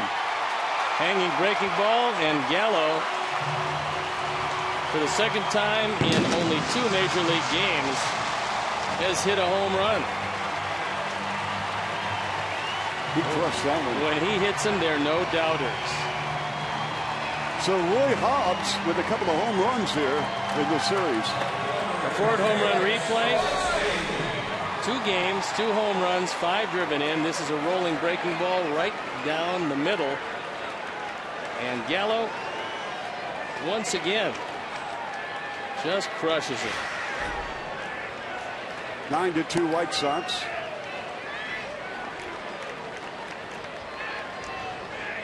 He keeps hitting them like that. They are going to find a place for him in Andrus, along with Beltre. Patrol the left side of the infield. Those 2 guys can put the ball in play. Well, you're going to have to play Beltre at third because he is one of the great third basemen in baseball. But I don't think it's a stretch that you see Gallo playing some left field. Yeah, I think you're right. Smolinski is 0 for 3. Young man out of Rockford, Illinois, struck out a couple of times. I'm going to check my scorecard here, Stephen. That young guy is 21 years old. Yep. So a strikeout, and that's the first out of the inning. See, I've got the Rangers striking out, what, 16 times tonight? Is that right? 13 from Chris Sale. 2 from Jake Petrichka. And the latest one from Zach Duke.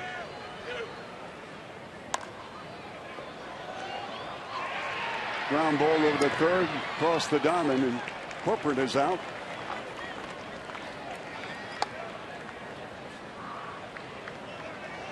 That's going to bring on Alberto. He's 1 for 3. Final out. 1 away as the White Sox ready to record their 5th win on the road trip.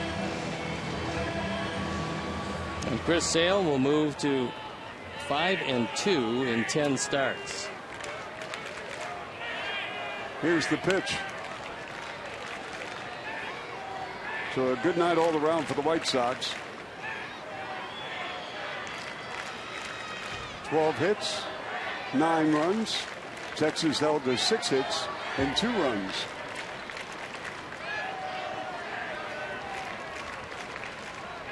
Hanser Alberta, just recalled last week, played in the Red Sox series. Played last night.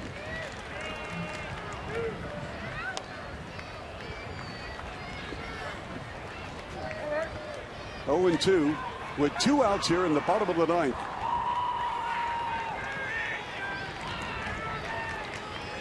That's a good look. The pitch. Looping foul off to the right of the Ranger dugout.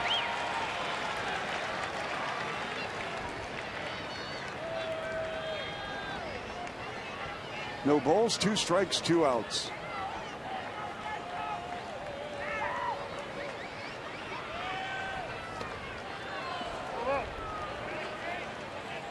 Join us tomorrow, 7 o'clock, for the first pitch here in Arlington.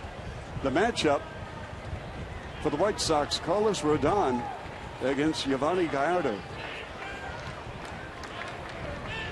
1-2, 2 outs. Zach Duke on the mound, and the pitch.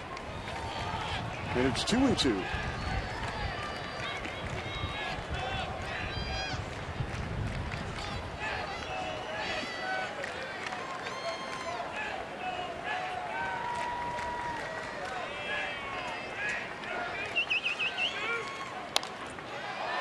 Fly ball, right center field. Chuck under it, makes the catch, and the ball game is over. And the White Sox in the win column, 9-2. Chris Sale was absolutely brilliant. He did a terrific job. He got a whole lot of support. When you get a lot of runs early behind a great pitcher, it makes things a whole lot easier, and the series is tied at 1. Our player of the game is none other than the aforementioned Chris Sale. Chris went 7 innings, gave up only 3 hits, no runs. He walked 2, he fanned 13. His season high in strikeouts.